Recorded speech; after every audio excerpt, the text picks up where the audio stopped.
ನ್ಯೂಸ್ಗೆ ಸ್ವಾಗತ.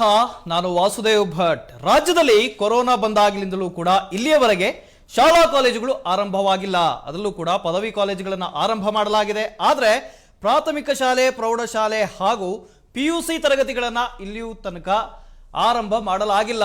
ಹಾಗಾದ್ರೆ ಯಾವಾಗ ಈ ತರಗತಿಗಳು ಆರಂಭವಾಗ್ತವೆ? ಡಿಸೆಂಬರ್ನವರೆಗೂ ಕೂಡ ಈ ತರಗತಿಗಳು ಯಾವುದೂ ಆರಂಭವಾಗಲ್ಲ. ಹಾಗಾದ್ರೆ ಹೊಸ ವರ್ಷದಿಂದ ತರಗತಿಗಳು ಆರಂಭವಾಗ್ತವಾ? ಆದ್ರೆ ಮಕ್ಕಳ ಪರಿಸ್ಥಿತಿ ಏನು? ಈಗ ಎಲ್ಲಾದರೂ ತರಗತಿಗಳನ್ನ ಪ್ರಾರಂಭಿಸಿದ್ರೆ ಮಕ್ಕಳಿಗೆ ಎದುರಾಗುವಂತ ಸಮಸ್ಯೆಗಳು ಏನು? ಇದೆಲ್ಲದರ ಬಗ್ಗೆ ಚರ್ಚೆ ಮಾಡೋಣ. ಇವತ್ತು ನನ್ನ ಜೊತೆ ಜಾಯಿನ್ ಆಗ್ತಾ ಇದ್ದಾರೆ RTE ಸುರೇಶ್ ಅವರು, ಪೋಷಕರು, ಜೊತೆಗೆ RTE ಕಾರ್ಯಕರ್ತರು ಕೂಡ. ಕಾರ್ಯಕ್ರಮಕ್ಕೆ ಸ್ವಾಗತ ಸರ್ ನಿಮಗೆ. ಜೊತೆಗೆ ಶಿಕ್ಷಣ ತಜ್ಞರು ವೆಂಕಟೇಶ್ ಅವರು ಕೂಡ ನಮ್ಮ ಜೊತೆ ಭಾಗಿಯಾಗ್ತಾ ಇದ್ದಾರೆ. ಸರ್ ಸ್ವಾಗತ ನಿಮಗೆ. ಇನ್ನು ಬಿಜೆಪಿಯಿಂದ ರಘುನಾಥ್ ಶರ್ಮಾ, ಯುವ ಮೋರ್ಚಾ, ಅವರು ಕೂಡ ಜಾಯಿನ್ ಆಗ್ತಾ ಇದ್ದಾರೆ. ಸ್ವಾಗತ ಸರ್. ಕಾಂಗ್ರೆಸ್ ಕಾರ್ಯಕರ್ತರು ಮುನೀರ್ ಅವರು ನಮ್ಮ ಜೊತೆ ಜಾಯಿನ್ ಆಗ್ತಾ ಇದ್ದಾರೆ. ಸ್ವಾಗತ ಸರ್. ಆಗ್ಲಿಂದಲೂ ನಾನು ಹೇಳ್ತಾ ಇದ್ದೆ, ಸುಮಾರು 8 ತಿಂಗಳಿನಿಂದ ಶಾಲಾ ಕಾಲೇಜುಗಳು ಕ್ಲೋಸ್ ಆಗಿದ್ದಾವೆ, ವಿದ್ಯಾರ್ಥಿಗಳು ಮನೆಯಲ್ಲಿದ್ದಾರೆ. ಮುಂದೆ ಏನು? ಶಾಲಾ ಕಾಲೇಜುಗಳನ್ನು ಯಾವಾಗ ಆರಂಭ ಮಾಡ್ತೀರಾ? ಇಲ್ಲಿ ಅನೇಕ ಪ್ರಶ್ನೆಗಳು ಬರ್ತವೆ. ಮಕ್ಕಳ ಆರೋಗ್ಯದ ಪ್ರಶ್ನೆ ಬರುತ್ತೆ, ಮಕ್ಕಳ ಶಿಕ್ಷಣದ ಪ್ರಶ್ನೆ ಬರುತ್ತೆ, ಸರ್ಕಾರಗಳ ಖಾಸಗಿ ಶಾಲೆಗಳ ಲಾಬಿಯ ಪ್ರಶ್ನೆ ಬರುತ್ತೆ, ರಾಜಕೀಯ ಒತ್ತಡಗಳ ಪ್ರಶ್ನೆ ಬರುತ್ತೆ. ಇವೆಲ್ಲದ ಪ್ರಶ್ನೆಗಳು ಕೂಡ ಬರ್ತವೆ. ಮೊದಲನೇದಾಗಿ ಶಿಕ್ಷಣ ತಜ್ಞರಲ್ಲಿ ನಾನು ಮಾತನಾಡಿಸ್ತೀನಿ. ಸರ್, 8 ತಿಂಗಳಿನಿಂದ ಶಾಲೆ ಕ್ಲೋಸ್ ಆಗಿದೆ, ಮಕ್ಕಳ ಪರಿಸ್ಥಿತಿ ಏನಾಗ್ತಾ ಇದೆ ಈಗ? ಎಲ್ರಿಗೂ ನಮಸ್ಕಾರ. ಈಗಾಗಲೇ ನೀವು ಹೇಳಿದಾಗೇನೆ ಇಡೀ ದೇಶದಾದ್ಯಂತ ಶಾಲೆ ತೆರಿಬೇಕೋ ಬೇಡವೋ ಅಂತ ನಾವು ಈ 2 ವಾಕ್ಯವನ್ನು ಇಟ್ಕೊಂಡು ನಾವು ನಿರ್ಧಾರ ಮಾಡೋದಕ್ಕೆ ಹೊರಡ್ತಾ ಇರುವಂಥದ್ದು ಬಹುಶಃ ಮೊದಲನೇ ತಪ್ಪು ಅಂತ ನನ್ನ ಗ್ರಹಿಕೆ ಮತ್ತು ಅನಿಸಿಕೆ. ಯಾಕೆಂದರೆ ಮಕ್ಕಳ ಹಕ್ಕುಗಳು ಏನು ಹೇಳುತ್ತೆ ಅಂತಂದರೆ, ಶಿಕ್ಷಣಕ್ಕಿಂತ ಮುಖ್ಯವಾಗಿ ಮಗುವಿನ ಜೀವ ಮತ್ತು ಜೀವನ ಬದುಕು ಬಹಳ ಮುಖ್ಯ. ಖಂಡಿತ. ಹಾಗಾಗಿ ನಾವು ಶಾಲೆ ತೆರಿಬೇಕು ಬೇಡ ಅನ್ನೋದಕ್ಕಿಂತ ಮುಖ್ಯವಾಗಿ ನಾವು ಈ ಶಾಲೆಯನ್ನು ತೆರಿಬೇಕಾದ್ರೆ ನಾವು ಯಾವ ರೀತಿಯ ಸಣ್ಣ ಸಣ್ಣ ಹೆಜ್ಜೆಗಳನ್ನು ಇಡಬೇಕಾಗತ್ತೆ ಅನ್ನೋದನ್ನು ನೋಡಬೇಕಾಗತ್ತೆ. ಸಮುದಾಯ ಆಗಿರ್ಬೋದು, ಮತ್ತು ಇಲಾಖೆ ಆಗಿರ್ಬೋದು, ಸರ್ಕಾರ ಆಗಿರ್ಬೋದು, ಮಕ್ಕಳಲ್ಲಿ ಇರುವಂತಹ ಈಗಾಗಲೇ ಖಿನ್ನತೆಗೆ ಒಳಗಾಗಿದ್ದಾರೆ ಮಕ್ಕಳು.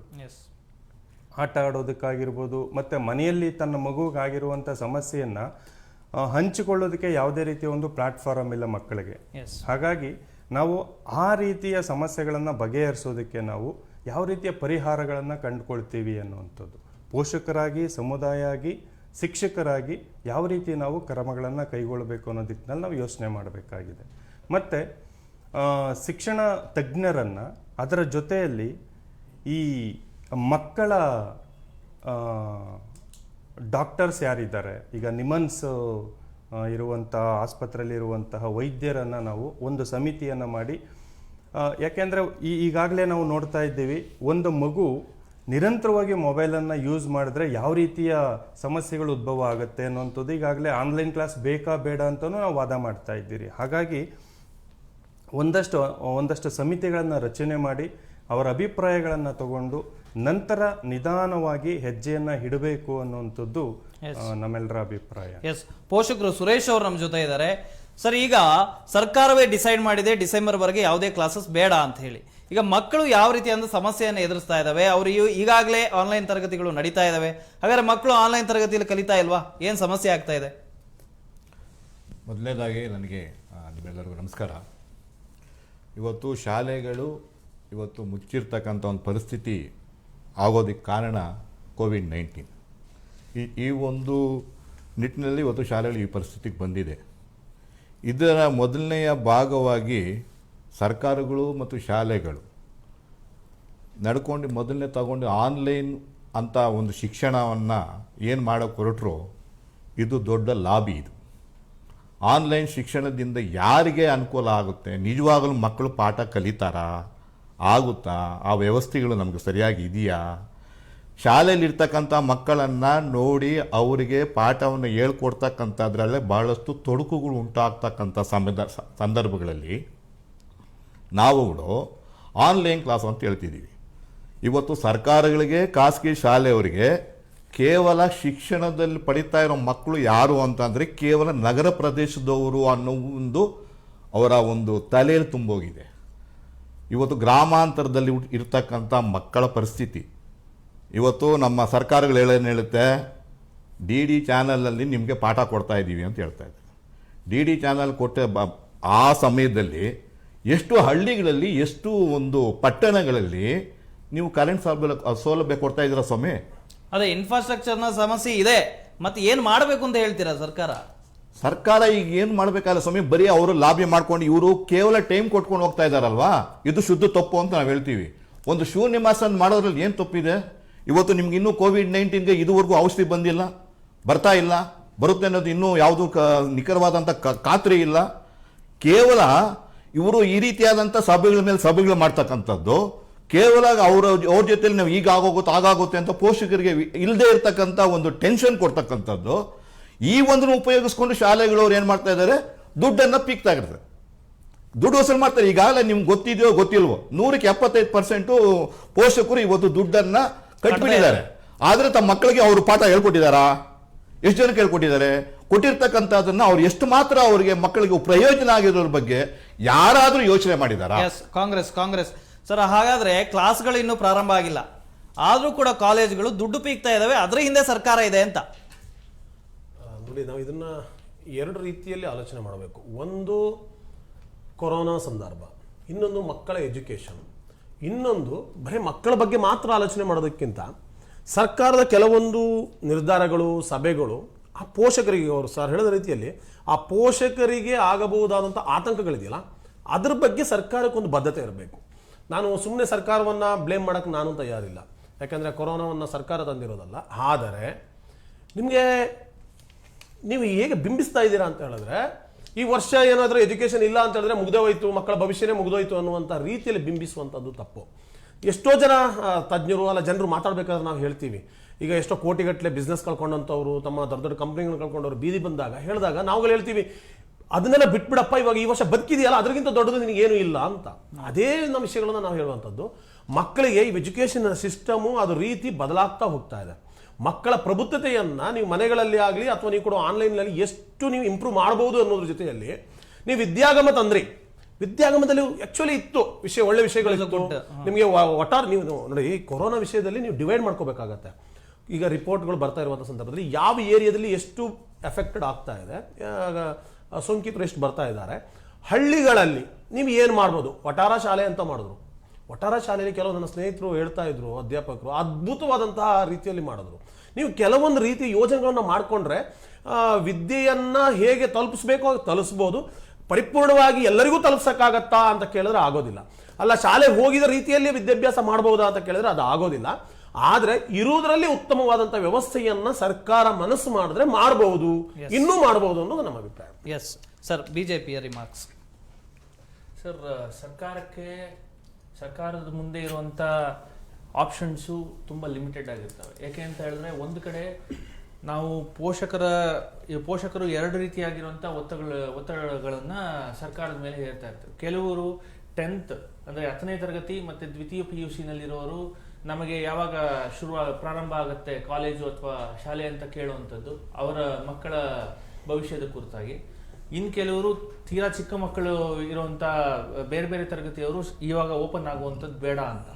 ಸರ್ಕಾರ ಏನು ಮಾಡಬೇಕು ಅದು ಮಾಡಿದೆ. ಹೆಂಗೆ ಅಂತ ಹೇಳಿದ್ರೆ, ಸರ್ಕಾರ ಪೋಷಕರನ್ನ ವಿಶ್ವಾಸಕ್ಕೆ ತಗೊಂಡು ಅವರನ್ನ ಸಭೆಗಳಿಗೆ ಕರೆದು ಟೆಕ್ನಿಕಲ್ ಅಡ್ವೈಸರಿ ಕಮಿಟಿ ಅಂತ ಏನು ಸರ್ಕಾರ ಮಾಡಿತ್ತು ಅದರ ರಿಪೋರ್ಟನ್ನು ಆಲಿಸಿ, ಅದಾದ ನಂತರ ಮಾನ್ಯ ಸಚಿವರು ಅದರ ಸ್ಟೇಕ್ ಹೋಲ್ಡರ್ಸ್ ಏನಿದ್ದಾರೆ, BEOಗಳಾಗಿರ್ಬೋದು, DDPI ಆಗಿರ್ಬೋದು, ಖಾಸಗಿ ಶಾಲೆಗಳ ಒಕ್ಕೂಟ ಆಗಿರ್ಬೋದು, ಆಮೇಲೆ ಪೋಷಕರ ಒಂದು ನಿಲುವಿರ್ಬೋದು, ಮತ್ತು ವೈದ್ಯರ ಸಲಹೆಗಳು, ಮತ್ತು ಆರೋಗ್ಯ ಇಲಾಖೆ, ಮತ್ತು ಗ್ರಾಮಾಂತರ ಭಾಗದಲ್ಲಿ ಬರುವಂಥ ಶಾಲೆಗಳಿರ್ಬೋದು, ಪಟ್ಟಣ ಭಾಗದಲ್ಲಿ ಬರುವಂಥ ಶಾಲೆಗಳ ವಿಚಾರವಾಗಿ ಕೂಲಂಕುಷವಾಗಿ ಚರ್ಚಿಸಿ ಇಂದು ಮುಖ್ಯಮಂತ್ರಿಗಳು ಪ್ರತಿಯೊಂದು ವಿಚಾರವನ್ನು ಆಲಿಸಿ ಇವರು ಇವತ್ತು ಒಂದು ನಿರ್ಧಾರಕ್ಕೆ ಏನು ಬಂದಿದ್ದಾರೆ ಅಂದರೆ, ಡಿಸೆಂಬರ್ 3ನೇ ವಾರದವರೆಗೂ ನಾವು ಯಾವುದೇ ಕಾರಣಕ್ಕೂ ಶಾಲೆಯನ್ನು ತೆಗೆಯುವಂಥ ಪರಿಸ್ಥಿತಿಯಲ್ಲಿಲ್ಲ. ಯಾಕೆ ಅಂತ ಹೇಳಿದ್ರೆ, ಮಕ್ಕಳ ಪ್ರಾಣ ಎಲ್ಲದಕ್ಕಿಂತ ಇಂಪಾರ್ಟೆಂಟ್. ಹಾಗಂತ ಹೇಳಿದ ತಕ್ಷಣ ಮಕ್ಕಳು ಕೋವಿಡ್ ಅಂದ ತಕ್ಷಣ ಎಲ್ಲರೂ ಸತ್ತೋಗ್ತಾರೆ ಅಂತ ಅಲ್ಲ, ಆದರೆ ಮಕ್ಕಳ ಇಮ್ಯುನಿಟಿ ಪವರ್ ಜನರಲಿ ಎಲ್ಲರಿಗಿಂತ ಕಡಿಮೆ ಇರುತ್ತೆ ಅನ್ನೋದು ಒಂದು ಇದಿದೆ. ಆ ಕಾರಣಕ್ಕಾಗಿ ಒಂದಾದರೆ, ಎರಡನೇದು ನಾವು ಎರಡನೇ ಅಲೆ ಅನ್ನೋದನ್ನ ನಾವು ಫೇಸ್ ವಿಷಯ ಈ ಮಧ್ಯೆ ಚರ್ಚೆಗೆ ಬಂದಿದೆ. ಎರಡನೇ ಅಲೆ ಕುರಿತು ನಮಗೆ ಏನಾಗುತ್ತೆ, ಹೇಗೆ ಬರ್ಬೋದು ಅದೆಲ್ಲ ನಮಗೆ ಗೊತ್ತಿಲ್ಲ. ಸರ್ಕಾರ ಅದಕ್ಕೂ ಪ್ರಿಪೇರ್ ಆಗಬೇಕು. ಆಮೇಲೆ ಮೂರನೇ ವಿಚಾರ ಏನಪ್ಪಾ ಅಂದ್ರೆ, ಈ ಎರಡನೇ ಅಲೆ ಒಂದಾದ್ರೆ ನಾವು ಶಾಲೆಗಳನ್ನ ತೆರೆಯುವಂತ ರಿಓಪನ್ ಮಾಡುವಂತ ಸಮಯ ಯಾವ ರೀತಿ ಇದೆ ಅಂತ ಹೇಳಿದ್ರೆ, ಇನ್ ಕೇಸ್ ಮಾಡಬೇಕು ಅನ್ನೋ ಪರಿಸ್ಥಿತಿ ಬಂದಾಗ ವಿಂಟರ್ ಇದೆ, ಅಂದ್ರೆ ಚಳಿಗಾಲದಲ್ಲಿ ಇನ್ನಷ್ಟು ರೆಸ್ಪಿರೇಟರಿ ಸಿಸ್ಟಮ್ ಇನ್ಫೆಕ್ಷನ್ಸ್ ಜಾಸ್ತಿ ಆಗುವಂತ ಚಾನ್ಸಸ್ ಇರ್ತವೆ. ಸೊ ಮಕ್ಕಳನ್ನ ನಾವು ಶಾಲೆಗಳಿಗೆ ಕರ್ತಂದು ಅಲ್ಲಿ ಅವ್ರನ್ನ ಕಂಟ್ರೋಲ್ ಮಾಡೋದು ಕಷ್ಟ. ಸೊ ಹಾಗಾಗಿ ನಾವು ಸರ್ಕಾರದ ಆದ್ಯತೆ ಏನಿರುತ್ತೆ ಅಂದ್ರೆ, ಮೊದಲನೇದಾಗಿ ಪ್ರಾಣ ಉಳಿದ್ರೆ ಮುಂದಿನ ವರ್ಷವೂ ಅಥವಾ ತಡವಾಗಿಯೂ ಓಪನ್ ಮಾಡಬಹುದು, ಅದು ಪರೀಕ್ಷೆಗಳನ್ನ ಕೊಡಬಹುದು, ಅಥವಾ ಪಠ್ಯ ಕ್ರಮಾಂಕದಲ್ಲಿ ಏನಾದ್ರು ನಾವು ಇಳಿಸಬಹುದು, ಇದರಲ್ಲಿ ಪಠ್ಯ ಸಿಲೆಬಸ್ ನಲ್ಲಿ ನಾವು ಇಳಿಸಬಹುದು. ಸೊ ಆದ ಕಾರಣ ಸರ್ಕಾರ ಮಕ್ಕಳ ಪ್ರಾಣ ಮೊದಲನೇ ಆದ್ಯತೆಯನ್ನ ಕೊಟ್ಟಿದೆ. ಎರಡನೇದು ಪೋಷಕರಿಗೆ ಯಾವ ರೀತಿ ಸ್ಪಂದಿಸಬೇಕೋ ಅಥವಾ ಅವರ ಮನಸ್ಸಿನಲ್ಲಿರುವಂತದನ್ನ ಆಲಿಸ್ತಾ ಇದೆ. ಮೂರನೇದು ಸರ್ಕಾರದ ಮುಂದೆ ಖಾಸಗಿ ಶಾಲೆಗಳ ಲಾಬಿ ಅದು ಇದು ಅಂತ ಎಲ್ಲ ಹೇಳ್ತಾರೆ. ಅದೆಲ್ಲ ಈ ಮಕ್ಕಳ ಪ್ರಾಣಕ್ಕಿಂತ ಯಾವುದೇ ಲಾಬಿ ದೊಡ್ಡದಲ್ಲ. ಇವತ್ತಿನ ಮಕ್ಕಳು ಬದುಕಿದ್ರೆ ನಾಳೆ ಇದೇ ಶಾಲೆಗಳಿಗೆ ಹೋಗೋದಕ್ಕೆ ಸಾಧ್ಯ ಆಗುತ್ತೆ. ಸೊ ಇದೆಲ್ಲ ವಾದಕ್ಕೆ ಮಾತ್ರ ಸೀಮಿತ ಆಗುತ್ತೆ. ದೇಶ ಒಂದು ವಿಚಿತ್ರ ಪರಿಸ್ಥಿತಿಯನ್ನ ಎದುರಿಸ್ತಾ ಇದೆ. ದೇಶನೇ ಎಲ್ಲ ಪ್ರಪಂಚ. ಇದು ಯಾರೂ ತಂದಿರೋದಂತ ಅಲ್ಲ. ಆದ್ರೂ ನಾವು ಯಾರೂ ನೋಡದೇ ಇರೋಂತ, ನಾವು ನಮ್ಮ ಜನರೇಷನ್ನೇ ಯಾರೂ ನೋಡದೇ ಇರೋಂತ ಒಂದು ವಿಚಿತ್ರ ಪರಿಸ್ಥಿತಿನಲ್ಲಿ ನಾವು ಇರೋದ್ರಿಂದ ನಾವು ಇದನ್ನ ಎಲ್ಲರೂ ಜೊತೆಗೂಡಿ ಸಮಸ್ಯೆಯನ್ನ ಮುನೀರ್ ಅವರು ಹೇಳ್ತಾ ಇದ್ರು, ಈಗ ಇರುವಂತ ಪರಿಸ್ಥಿತಿ ಓಕೆ, ಆದ್ರೆ ನೀವು ಮಾಡೋದ್ರಲ್ಲಿ ಇನ್ನೊಂಚೂರು ಕರೆಕ್ಟ್ ಆಗಿ ಮಾಡಬಹುದಿತ್ತು, ಸ್ಟ್ರಕ್ಚರಲ್ ಆಗಿ ಮಾಡಬಹುದಿತ್ತು, ಅದರಿಂದ ಜಾಸ್ತಿ ಒಳಿತಾ ಆಗ್ತಿತ್ತು ಅಂತ. ಇಲ್ಲ ಸರ್, ಇವಾಗ ಆಂಧ್ರದಲ್ಲಿ ಓಪನ್ ಆಯಿತು ಶಾಲೆಗಳು. ಇಮಿಡಿಯೇಟ್ ಆಗಿ ಕೆಲವು ಸೆಟ್ ಬ್ಯಾಕ್ಸ್ ಆಯಿತು ಅವ್ರಿಗೆ. ಕೆಲವು ಕೋವಿಡ್ ಪೇಷಂಟ್ಸ್ ಪಾಸಿಟಿವ್ ಆಗಿರುವಂಥದ್ದು ಎಲ್ಲ ನಡೆದಿದೆ. ನಾಳೆ ನಾವು ಓಪನ್ ಮಾಡ್ಬೋದು. ನಾಳೆ ಓಪನ್ ಮಾಡಿದ ತಕ್ಷಣ ಏನಾರ ಹೆಚ್ಚು ಕಮ್ಮಿ ಆಯಿತು ಅಂದರೆ ಯಾರು ರೆಸ್ಪಾನ್ಸಿಬಿಲಿಟಿ ವಹಿಸ್ಕೋತಾರೆ? ಒಬ್ಬೊಬ್ರು ಇಬ್ಬಿಬ್ರು ಮಕ್ಳಿರ್ತಾರೆ ಮನೆಯಲ್ಲಿ. ಏನಾದರೂ ಹೆಚ್ಚು ಕಮ್ಮಿ ಆಯಿತು ಅಂದರೆ ಯಾರು ಅದಕ್ಕೆ ಉತ್ತರವನ್ನು ಕೊಡ್ತಾರೆ? ಒಂದು.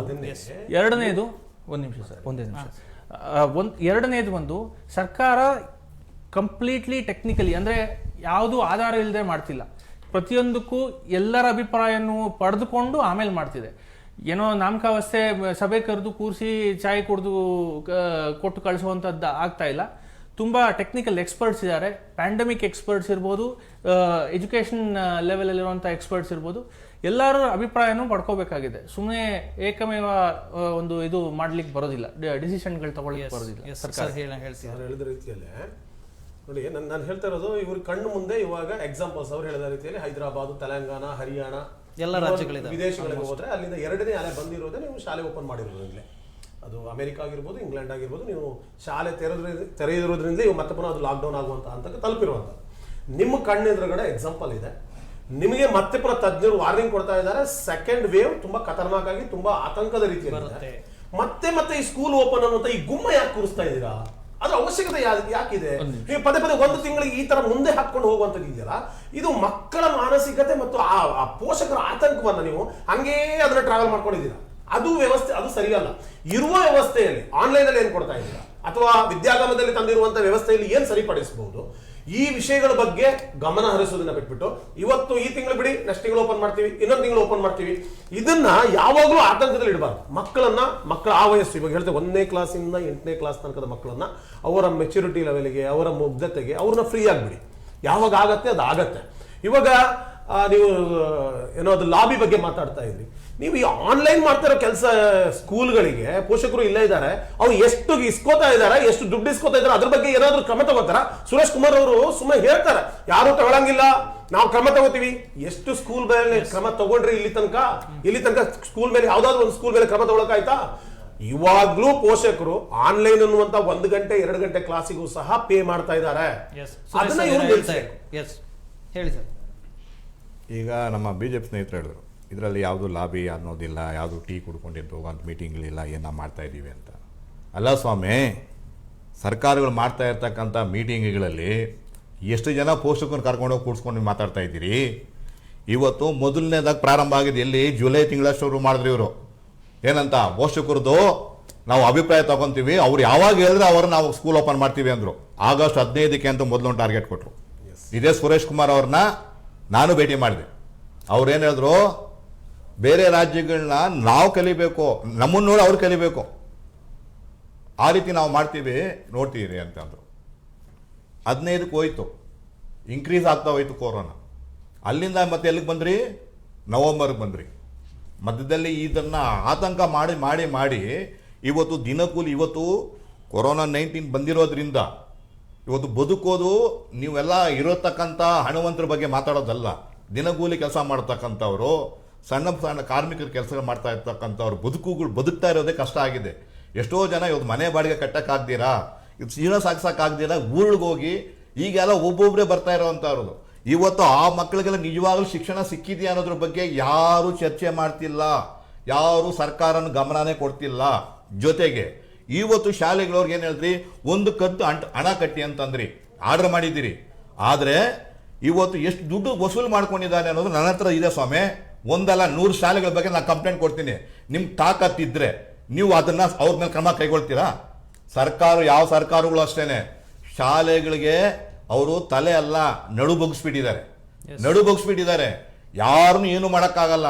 ಇವತ್ತು ಮೀಟಿಂಗ್ಗಳಲ್ಲಿ ಕೂಡಿಸ್ಕೊಳ್ಳೋದು, ಅಸೋಸಿಯೇಷನ್ ಅಲ್ಲಿ ಇರ್ತಕ್ಕಂಥ ಮುಖಂಡರನ್ನ ಕೂತ್ಕೊಂಡು ಮೀಟಿಂಗ್ ಮಾಡ್ತೀರಿ.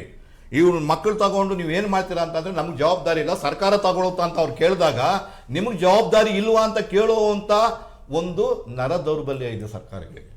ಯಾಕೆ ಅಂತಂದ್ರೆ ಅದನ್ನೇ ನಾವು ಲಾಬಿ ಅಂತಕ್ಕಂಥದ್ದು ಆಗಿರೋವಂಥವ್ರಾಗಿದ್ರೆ ನೀವು ಏನು ಮಾಡಬೇಕಾಗಿತ್ತು, ಈ ಆನ್ಲೈನ್ ಆಗ್ತಾ ಇರ್ತೀವಿ, ನೀವು ಆನ್ಲೈನ್ ಅಂತ ಹೇಳ್ಬಿಟ್ರಿ. ಆನ್ಲೈನ್ ಹೇಳಿದ್ಮೇಲೆ ಅದಕ್ಕೆ ಎಷ್ಟು ಮಾತ್ರ ಶಿಕ್ಷಣ ತಗೊಂತಾ ಇದ್ರ ಬಗ್ಗೆ ಪೋಷಕರನ್ನೆಲ್ಲಾದ್ರೂ ನೀವು ಖುದ್ದು ಭೇಟಿ ಮಾಡಿದ್ದೀರಾ? ಒಂದು ಕರೆದು ಮಾತಾಡಿದ್ದೀರಾ? ಎಲ್ಲಾಗಿದೆ? ಇವತ್ತು ಇಡೀ ಕರ್ನಾಟಕ ಬರೀ ಬೆಂಗಳೂರು ಬಗ್ಗೆ ಯೋಚನೆ ಮಾಡೋದಲ್ಲ ಸ್ವಾಮಿ. ಇವತ್ತು ಉತ್ತರ ಕರ್ನಾಟಕದ ಹಾವಳಿ ಬಂತು. ಇವತ್ತು ಎಷ್ಟೋ ಜನ ಅಲ್ಲಿ ಮನೆ ಮಠ ಕಳ್ಕೊಂಡವ್ರೆ. ಅಲ್ಲಿರ್ತಕ್ಕಂಥ ಮಕ್ಳು ಯಾರು ಇಲ್ವಾ?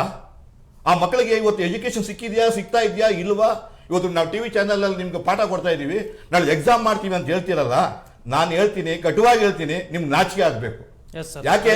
ರಿಯಾಕ್ಷನ್ಸ್ ಸರ್, ಇವಾಗ COVID-19 ಅನ್ನೋ ಪ್ಯಾಂಡಮಿಕ್ ಬರುತ್ತೆ ಅಂತ ಆಗಲಿ, ಇದು ದೇಶದ ಯಾವುದೇ ರಾಜ್ಯದಲ್ಲಿ ಅಥವಾ ವಿಶ್ವದ ಯಾವುದೇ ದೇಶದಲ್ಲಿ ಒಂದು ಸುಳಿವು ಕೂಡ ಇರಲಿಲ್ಲ ಇದು ವಿಚಾರವಾಗಿ ಪ್ರಿಪೇರ್ ಆಗೋದಕ್ಕೆ. ಇನ್ನೊಂದಕ್ಕೆ ಅಲ್ಲ, ನಾವು ಲಾಬಿ ಬಗ್ಗೆ ಮಾತಾಡ್ತಿದ್ವಿ. ಅಲ್ಲಿ ಪ್ರೈವೇಟ್ ಕಾಲೇಜ್ಗಳು, ಸ್ಕೂಲ್ಗಳು ಲಾಬಿ ಮಾಡ್ತಾ ಇದ್ದಾವೆ, ದುಡ್ಡು ಇಸ್ಕೊಳ್ತಿದ್ದಾವೆ ಜನರ ಹತ್ರ ಅಂತ, ಮಕ್ಕಳ ಹತ್ರ. ಸರ್, ಆನ್ಲೈನ್ ಫೀಸ್ ಅಂತ ಏನ್ ಕಲೆಕ್ಟ್ ಮಾಡ್ಬೋದು ಅಂತ ಸರ್ಕಾರ ಆದೇಶ ಕೊಟ್ಟಿದೆ ಅಥವಾ ಸರ್ಕಾರ ಗೈಡ್ ಲೈನ್ಸ್ ಕೊಟ್ಟಿದೆ, ಅದಷ್ಟು ಮಾತ್ರ ಅವ್ರು ಪಡ್ಕೋ. ಆನ್ಲೈನ್ಗೆಲ್ಲ ಕೊಟ್ಟಿಲ್ಲ ಸರ್, ಖಂಡಿತವಾದ ಯಾರಿಗೂ ಆನ್ಲೈನ್ ವಿಚಾರವಾಗಿ ಫೀಸ್ ತಗೊಳ್ಳಿ ಅಂತ ಯಾರಿಗೂ ಹೇಳಿಲ್ಲ. ಅದನ್ನ ಇವರು ಒಂದ್ರಿ ದುಂಡಾವರ್ತಿ ಮಾಡಿ, ನೀವು ಇದು ಕೊಟ್ರೇನೆ ಲಿಂಕ್ ಕೊಡೋದು ಅಂತ ಹೇಳ್ಬಿಟ್ಟು ಮಾಡಿರ್ತಕ್ಕಂಥ ಶಾಲೆಗಳ ಪೋಷಕರು ನನ್ನ ಹತ್ರ ಇದ್ದಾರೆ.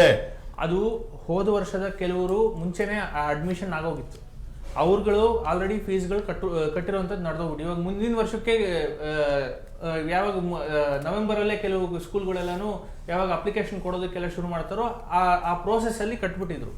ಅದಾದ ನಂತರ ಮಾರ್ಚ್ ನಲ್ಲಿ ಪ್ಯಾಂಡಮಿಕ್ ಬಂತು. ಅದಾದ್ಮೇಲೆ ಮೇ ಅಲ್ಲಿ ಸ್ಕೂಲ್ ಓಪನ್ ಆಗ್ಬೇಕಾಗಿತ್ತು, ಅದು ಓಪನ್ ಆಗಿಲ್ಲ. ಈ ರೀತಿಯಾದಂತಹ ಕೆಲವು ಅಡ್ವರ್ಸ್ ಸಿಚುವೇಶನ್ಗಳನ್ನ ಸರ್ಕಾರ ಫೇಸ್ ಮಾಡ್ತಾ ಇದೆ, ಜನರು ಫೇಸ್ ಮಾಡ್ತಿದ್ದಾರೆ. ಇವರು ಉತ್ತರ ಕರ್ನಾಟಕದ ಬಗ್ಗೆನೂ ಹೇಳಿದ್ರು, ಗ್ರಾಮಾಂತರದ ಬಗ್ಗೆನೂ ಹೇಳಿದ್ರು. ಇವಾಗ ನಮ್ಮ ದೇಶದ ಯಾವುದೇ ರಾಜ್ಯದಲ್ಲಾಗ್ಲಿ, ವಿಶ್ವದ ಯಾವುದೇ ಇದರಲ್ಲಾಗ್ಲಿ COVID-19 ಅಂತ ಬರುತ್ತೆ ಅಂತ ಗೊತ್ತಿರ್ಲಿಲ್ಲ, ತಿಳಿದಿರ್ಲಿಲ್ಲ ಮುಂಚೆನೆ. ಹಾಗಾಗಿ ಇದಕ್ಕೆಲ್ಲ ಆನ್ಲೈನ್ ವಿಚಾರವಾಗಲಿ ಇನ್ನೊಂದಕ್ಕಾಗ್ಲಿ ನಾವು ಯಾವುದೇ ಸರ್ಕಾರಿ ಶಾಲೆಗಳಲ್ಲಿ ಪ್ರಿಪೇರ್ ಆಗಿರ್ಲಿಲ್ಲ. ಸರ್ಕಾರಿ ಶಾಲೆಗಳಲ್ಲಿ ನಾವು ಮ್ಯಾಕ್ಸಿಮಮ್ ಮಾಡಬಹುದಾಗಿರೋಂಥದ್ದು ಸರ್ಕಾರದ ಮಾಧ್ಯಮದ ಮುಖಾಂತರ ಅಂತ ಹೇಳಿದ್ರೆ ಒಂದು ದೂರದರ್ಶನದ ಮುಖಾಂತರ, ಇನ್ನೊಂದು ಈ ನಡುವೆ ಕೆಲವು ಸರ್ಕಾರಿ ಟೀಚರ್ಸ್ ಏನಿದ್ದಾರೆ, ಶಿಕ್ಷಕರು, ಅವರು ಅಲ್ಲಿ ಹತ್ರದ ಸ್ಟೂಡೆಂಟ್ಸ್ಗಳಿಗೆ ವಾಟ್ಸ್ಆ್ಯಪ್ ಮುಖಾಂತರ ಒಂದು ಗ್ರೂಪ್ ಮಾಡಿಕೊಂಡು ಚರ್ಚೆ ಮಾಡುವಂಥದ್ದು, ಅವ್ರ ಡೌಟ್ಗಳನ್ನ ಕ್ಲಿಯರ್ ಮಾಡುವಂಥದ್ದು ಮಾಡ್ತಿದ್ದಾರೆ. ವಿದ್ಯಾಗಾಮ ಅನ್ನೋದೊಂದನ್ನ ಪ್ರಯೋಗ ಮಾಡಿದ್ರು, ಅದು ಅಷ್ಟು ಎಫೆಕ್ಟಿವ್ ಆಗಿ ಕೆಲಸ ಮಾಡಿಲ್ಲ. ಅಡ್ವರ್ಸ್ ಎಫೆಕ್ಟ್ಸ್ ನಮಗೆ ಬಂತು. ಅದಾದ ಕಾರಣ ಸ್ವಲ್ಪ ದಿವಸದ ಬ್ರೇಕ್ ಅನ್ನ ನೀಡಲಾಗಿದೆ. ನೆಕ್ಸ್ಟ್ ಇವರು ಹೇಳ್ತಿದ್ರು ಆಗಸ್ಟ್ ನವೆಂಬರು ಅಂತ. ಪ್ರಾಬ್ಲಮ್ ಇಸ್ ಎರಡು ವಾದ ಬರ್ತಿದೆ. ಒಂದು, ಓಪನ್ ಮಾಡಬೇಕು ಅನ್ನುವಂತ ಪೇರೆಂಟ್ಸ್ ಕೆಲವರು ಇದ್ರೆ ಏನೂ ಆಗಲ್ಲ, ನಮ್ಮ ಕೋವಿಡ್ ಅನ್ನೋದೇ ಇಲ್ಲ, ಅದೊಂದು ಜಸ್ಟ್ ಫೇಕ್ ಅನ್ನುವಂತ ಕೆಲವು ಪೋಷಕರನ್ನು ನಾವು ಕಂಡಿದ್ದೀವಿ. ಎರಡನೇದು, ನಮಗ್ ಬೇಡವೇ ಬೇಡ, ನಮ್ಮ ಮಕ್ಕಳು ಇಂಪಾರ್ಟೆಂಟ್ ಅಂತ ಪೋಷಕರನ್ನು ನಾವು ಕಂಡಿದ್ದೀವಿ. ಸರ್ಕಾರ ಎರಡು ವಿಚಾರವನ್ನು ತಗೋಬೇಕಾಗತ್ತೆ, ಎರಡು ಅಭಿಪ್ರಾಯವನ್ನು ತಗೋಬೇಕಾಗತ್ತೆ. ಆ ಅಭಿಪ್ರಾಯವನ್ನ ಟೆಕ್ನಿಕಲ್ ಅಡ್ವೈಸರಿ ಕಮಿಟಿ ಇರ್ಬೋದು, ಬೇರೆ ಬೇರೆ ಇಲಾಖೆಗಳ ಪ್ರಮುಖರ ಜೊತೆ ಚರ್ಚಿಸಿ ಅದಾದ ಯಾವುದು ಬೆಸ್ಟ್ ಅನ್ಸುತ್ತೋ ಅದರ ವಿಚಾರವಾಗಿ ಅವ್ರು ಡಿಸಿಷನ್ ತಗೊಂಡು ಕೆಲಸ ಮಾಡ್ಬೇಕಾಗ್ತದೆ. ಎಸ್, ಇದರಲ್ಲಿ ಕೆಲವು ಮೈನಸ್ ಪಾಯಿಂಟ್ಸ್ ಜನರ ಕಡೆನೂ ಇದೆ, ಕೆಲವು ಮೈನಸ್ ಪಾಯಿಂಟ್ಸ್ ಸರ್ಕಾರದ ಕಡೆ ಇದೆ, ಕೆಲವು ಪ್ಲಸ್ ಪಾಯಿಂಟ್ಸ್ ಸರ್ಕಾರದ ಕಡೆ ಇದೆ, ಕೆಲವು ಪ್ಲಸ್ ಪಾಯಿಂಟ್ಸ್ ಪೋಷಕರ ಕಡೆನೂ ಇದೆ, ಇಲ್ಲ ಅಂತ ಹೇಳ್ತಿಲ್ಲ. But this is an very extra ordinary situation. ಈ ಸಿಚುವೇಶನ್ ನ ನಾವೆಲ್ಲರೂ ಸೇರೇ ಫೇಸ್ ಮಾಡಬೇಕು. ನಮಗೆ ಪ್ರಾಣವೇ ಇಂಪಾರ್ಟೆಂಟು.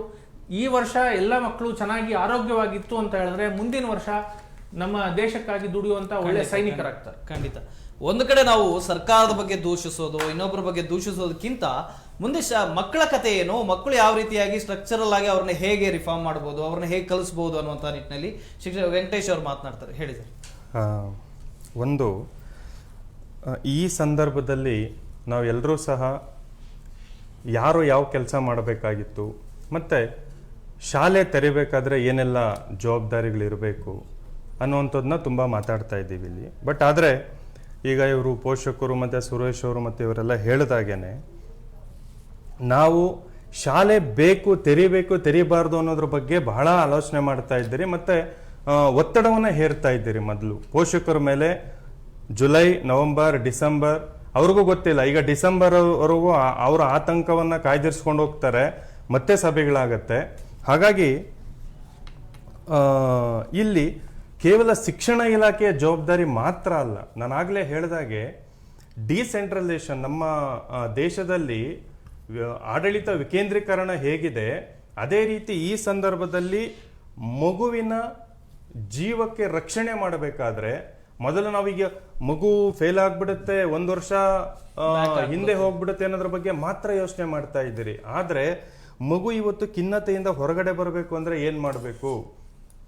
ವಿದ್ಯಾಗಮ ಅನ್ನುವಂತಹ ಅದ್ಭುತವಾದಂತಹ ಕಾರ್ಯಕ್ರಮ ಬೇರೆ ಬೇರೆ ಕಾರಣಗಳಿಗೆ, ಅದು ಕಾರ್ಯಕ್ರಮ ಎಷ್ಟು ಅದ್ಭುತವಾಗಿ ನಡೆಯಿತು ಅಂತಂದ್ರೆ, ಯಾವ ಮಗುಗೆ ಫೋನ್ ಇಲ್ಲ ಆ ಸಂದರ್ಭದಲ್ಲಿ ಆ ಶಾಲೆಯ ಅಕ್ಕಪಕ್ಕ ವಟಾರಗಳಲ್ಲಿ ಅರಳಿಕಟ್ಟೆಯಲ್ಲಿ ಹೋಗಿ ಮಗುವಿಗೆ ವರ್ಕ್ಶೀಟ್ ಅನ್ನು ಕೊಟ್ಟು ಆ ಮಗುಗೆ 4 ದಿನ 5 ದಿನ ಮನೆಯಲ್ಲಿ ಏನ್ ಕೆಲಸ ಮಾಡಬೇಕು, ಏನು ಓದಬೇಕು ಅನ್ನುವಂಥದ್ದನ್ನ ನಡೀತಾ ಇತ್ತು. ಅದು ಬಹಳ ಚೆನ್ನಾಗಿ ನಡೆಯಿತು. ಮತ್ತೆ ಇಲ್ಲಿ ಅದರ ಜೊತೆಯಲ್ಲಿ ಪೋಷಕರ ಆತಂಕವನ್ನ ನೀಗಿಸೋದಕ್ಕೆ ಜಾಗೃತಿ ಮೂಡಿಸುವಂತ ಕೆಲಸ ಆಗಬೇಕು. ಪೋಷಕರು ಮಕ್ಕಳಿಗೆ ಸಂಬಂಧಪಟ್ಟಂತೆ ಪ್ರತಿದಿನ ಒಂದು ಟೈಮ್ ಟೇಬಲ್ ಅನ್ನ ರಚನೆ ಮಾಡಿ ಯಾವ ರೀತಿ ನೀವು ಮಕ್ಕಳ ಜೊತೆ ಬೆರಿಬೇಕು ಅನ್ನೋದನ್ನ ಇಲಾಖೆ ಮತ್ತೆ ಸ್ಥಳೀಯ ಗ್ರಾಮ ಪಂಚಾಯಿತಿ, ವಾರ್ಡ್, ನಗರಸಭೆ, ಪುರಸಭೆಗಳು ಇವುಗಳು ಮಾಡಬೇಕು. ಯಾಕೆಂದ್ರೆ ಇಲ್ಲಿ ನಾವು ಕೇವಲ ಶಿಕ್ಷಣ ಇಲಾಖೆ ಮಾಡಬೇಕು ಅನ್ನುವಂಥದ್ದು ಸಹ ನಾವು ತಪ್ಪಾಗುತ್ತೆ. ಆರೋಗ್ಯ ಇಲಾಖೆ ಏನ್ ಮಾಡುತ್ತೆ, ಇವೆಲ್ಲರೂ ಸಹ ಒಟ್ಟಿಗೆ ಸೇರ್ಕೊಂಡು ಸ್ಥಳೀಯವಾಗಿ ನಾವು ಏನ್ ಕೆಲಸ ಮಾಡಬೇಕು ಅನ್ನೋದನ್ನ ನೋಡಬೇಕು. ಉದಾಹರಣೆಗೆ ನಾವು ಕರ್ನಾಟಕ ಮಕ್ಕಳ ಹಕ್ಕುಗಳ ನಿಗಾ ಕೇಂದ್ರ, ಹಾಗೆ ಮಂತ್ರ ಸಂಸ್ಥೆ, ಬೇರೆ ಬೇರೆ ಕರ್ನಾಟಕ ರಾಜ್ಯಾದ್ಯಂತ ಇರುವಂತಹ ಸ್ವಯಂ ಸೇವಾ ಸಂಸ್ಥೆಗಳು ಮಕ್ಕಳು ಮನೆಯಲ್ಲಿ ಒಂದು ಓದುವ ಕೋಣೆಯನ್ನ ನಿರ್ಮಾಣ ಮಾಡಿಕೊಂಡು. ಒಂದ್ ನಿಮಿಷ ಮಾತಾಡ್ತೀನಿ. ಇದ್ರ ಬಗ್ಗೆ ಮಾತನಾಡೋದಕ್ಕೆ ಮಾಜಿ ಶಿಕ್ಷಣ ಸಚಿವರು ಕಿಮ್ಮನೆ ರತ್ನಾಕರ್ ಸರ್ ಇದ್ದಾರೆ. ಸರ್ ಹೇಳಿ, ಈಗ 8 ತಿಂಗಳಿನಿಂದ ಯಾವುದೇ ಶಾಲಾ ಕಾಲೇಜುಗಳು ನಡೀತಾ ಇಲ್ಲ, ಮಕ್ಕಳು ಒಂದು ಕಡೆ ಖಿನ್ನತೆಗೊಳಗಾಗ್ತಾ ಇದ್ದಾರೆ ಅಂತ ಹೇಳಿ ಕೂಡ ಹೇಳಲಾಗ್ತಾ ಇದೆ. ಇನ್ನು ಯಾವಾಗ ಇವರು ಸ್ಟಾರ್ಟ್ ಮಾಡೋದು? ನಿಮ್ಮ ಪ್ರಕಾರ ನೀವು ಒಂದು ವೇಳೆ ಸಚಿವರಾಗಿದ್ರೆ ಏನ್ ಮಾಡ್ತಾ ಇದ್ರಿ? ಯಾವ ಕಾರಣಕ್ಕೂ ಓಪನ್ ಮಾಡಬಾರ್ದು ಸರ್. ಓಕೆ, ಓಪನ್ ಮಾಡಬಾರ್ದು ಖಂಡಿತವಾಗಿ ಕೂಡ. ಬೇರೆ ಆಕ್ಟಿವಿಟೀಸ್ಗೆ ಗೈಡೆನ್ಸ್ ಕೊಡ್ಲಿ, ಯಾವ್ದಾದ್ರು ಮಾಡಿ, ಡಿಸೆಂಬರ್ ವರೆಗೆ ಒಳ್ಳೇದಲ್ಲ ಅನ್ನೋದು ನನ್ನ ಅಭಿಪ್ರಾಯ. ಈಗ ಏನ್ ಗೊತ್ತಾ, ಸಾವಿಗಿಂತ ಇವು ಯಾವ ಮುಖ್ಯ ಅಲ್ಲ. ಇಡೀ ದೇಶ ಈ ಪ್ರಾಬ್ಲಮ್ ಅಲ್ಲಿ ಇದೆ. ಅಕಸ್ಮಾತ್ ಮಗುಗೆ ಏನಾರ ಆದ್ರೆ, ಟೀಚರ್ಸ್ ಏನಾದ್ರೆ, ಹೂ ಇಸ್ ರೆಸ್ಪಾನ್ಸಿಬಲ್? ಇದಿನ್ನು ಅದರಿಂದ ಹೊರಗೆ ಬಂದಿಲ್ಲ ನಾವು. ಮತ್ತೆ ಶಿಕ್ಷಣ ಇವರು ಆರೋಗ್ಯ ಸಚಿವರು ಹೇಳ್ತಾ ಇದ್ದಾರೆ, ಮತ್ತೆ ಸೆಕೆಂಡ್ ಇದು ಬರ್ಬೋದು, ಇನ್ನು 2 ತಿಂಗಳು ತುಂಬಾ ಟಫ್ ಇದೆ ಅಂತ ಹೇಳ್ತಾರೆ. ಇಂಥ ಸಂದರ್ಭದಲ್ಲಿ ಮಕ್ಕಳನ್ನ ತಗೊಂಡೋಗಿ ನಾವು ಅದಕ್ಕೆ ದುಡೋದು ಒಳ್ಳೇದಲ್ಲ ಅನ್ನೋದು ನನ್ನ ಅಭಿಪ್ರಾಯ. ಎಸ್ ಸರ್, ಇಲ್ಲಿಯವರೆಗೆ ಶಿಕ್ಷಣ ಇಲಾಖೆ ಆಗ್ಲಿ, ಸರ್ಕಾರ ಆಗ್ಲಿ ಯಾವ್ಯಾವ ಗೈಡ್ಲೈನ್ಸ್ ಗಳನ್ನ ತೆಗೆದುಕೊಂಡಿದೆ, ಯಾವ್ಯಾವ ಕಾರ್ಯಕ್ರಮಗಳನ್ನ ಹಾಕೊಂಡಿದೆ, ಇದ್ರ ಬಗ್ಗೆ ನಿಮ್ಗೆ ತೃಪ್ತಿ ಇದೆಯಾ ಅಥವಾ ಏನಾದ್ರು ಇಂಪ್ರೂವೈಸೇಷನ್?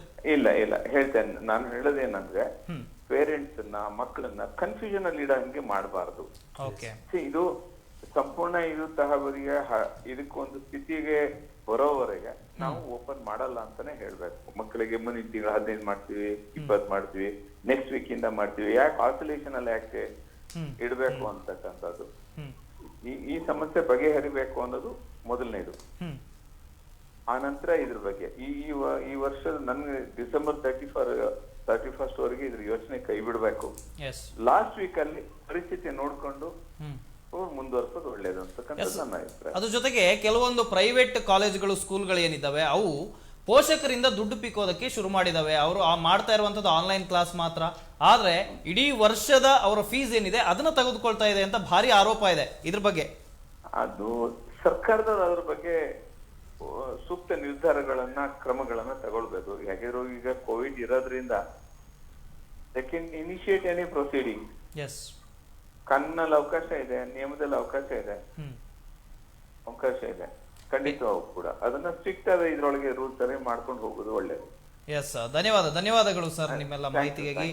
ಅವ್ರು ಸಾಕಷ್ಟು ಎಕ್ಸ್ಪೀರಿಯನ್ಸ್ಡ್ ಆಗಿರುವಂತಹವರು, ಮೊದಲು ಅವ್ರಿಗೆ ಗೊತ್ತು, ಸಚಿವರಾಗಿದ್ರು ಕೂಡ ಹೇಳ್ತಾ ಇದ್ರು ಇದು ಕೇವಲ ಒಂದು ಡಿಬೇಟ್, ಈ ಪಕ್ಷಗಳ ಮಧ್ಯೆ ಡಿಬೇಟ್ಗಳ ಮಾಡುವಂತ ವಿಚಾರ ಅಲ್ಲ, ಇದು ಮಕ್ಕಳ ಶಿಕ್ಷಣದ ವಿಚಾರ, ಜೊತೆಗೆ ಆರೋಗ್ಯದ ವಿಚಾರ ಕೂಡ ಆಗಿದೆ. ಹಾಗಾಗಿ ನಮ್ಮ ಡಿಬೇಟ್ ಅನ್ನು ಸ್ವಲ್ಪ ಸ್ಟ್ರಕ್ಚರಲ್ ಆಗಿ ನಾವು ಮಾಡಬೇಕಾಗಿದೆ. ಸುಮ್ಮನೆ ಅವ್ರ ಮೇಲೆ ಇವರು ಆರೋಪ ಮಾಡುವಂಥದ್ದು ನಮ್ಗೆ ಗೊತ್ತಿದೆ, ಎಲ್ಲನೂ ಕೂಡ ನಮ್ಮ ಕಣ್ಣ ಮುಂದೆ ಇರುವಂಥದ್ದು. ಸರ್ ಹೇಳಿ, ಏನು ಹೇಳ್ತೀವಿ? ಮಧ್ಯೆ ನಾನು ಒಂದು ವಿಚಾರನ ಪ್ರಸ್ತಾಪ ಮಾಡೋದು, ಕೋವಿಡ್ ಸಿಚುವೇಶನ್ನಲ್ಲೇ ನಾವು ಸರ್ಕಾರದ ಶಿಕ್ಷಣ ಇಲಾಖೆ 10th ಸ್ಟ್ಯಾಂಡರ್ಡ್ನ ಅಂದರೆ 10ನೇ ತರಗತಿಯ ಎಕ್ಸಾಮಿನೇಷನ್ಸನ್ನು ಕಂಡಕ್ಟ್ ಮಾಡ್ತು.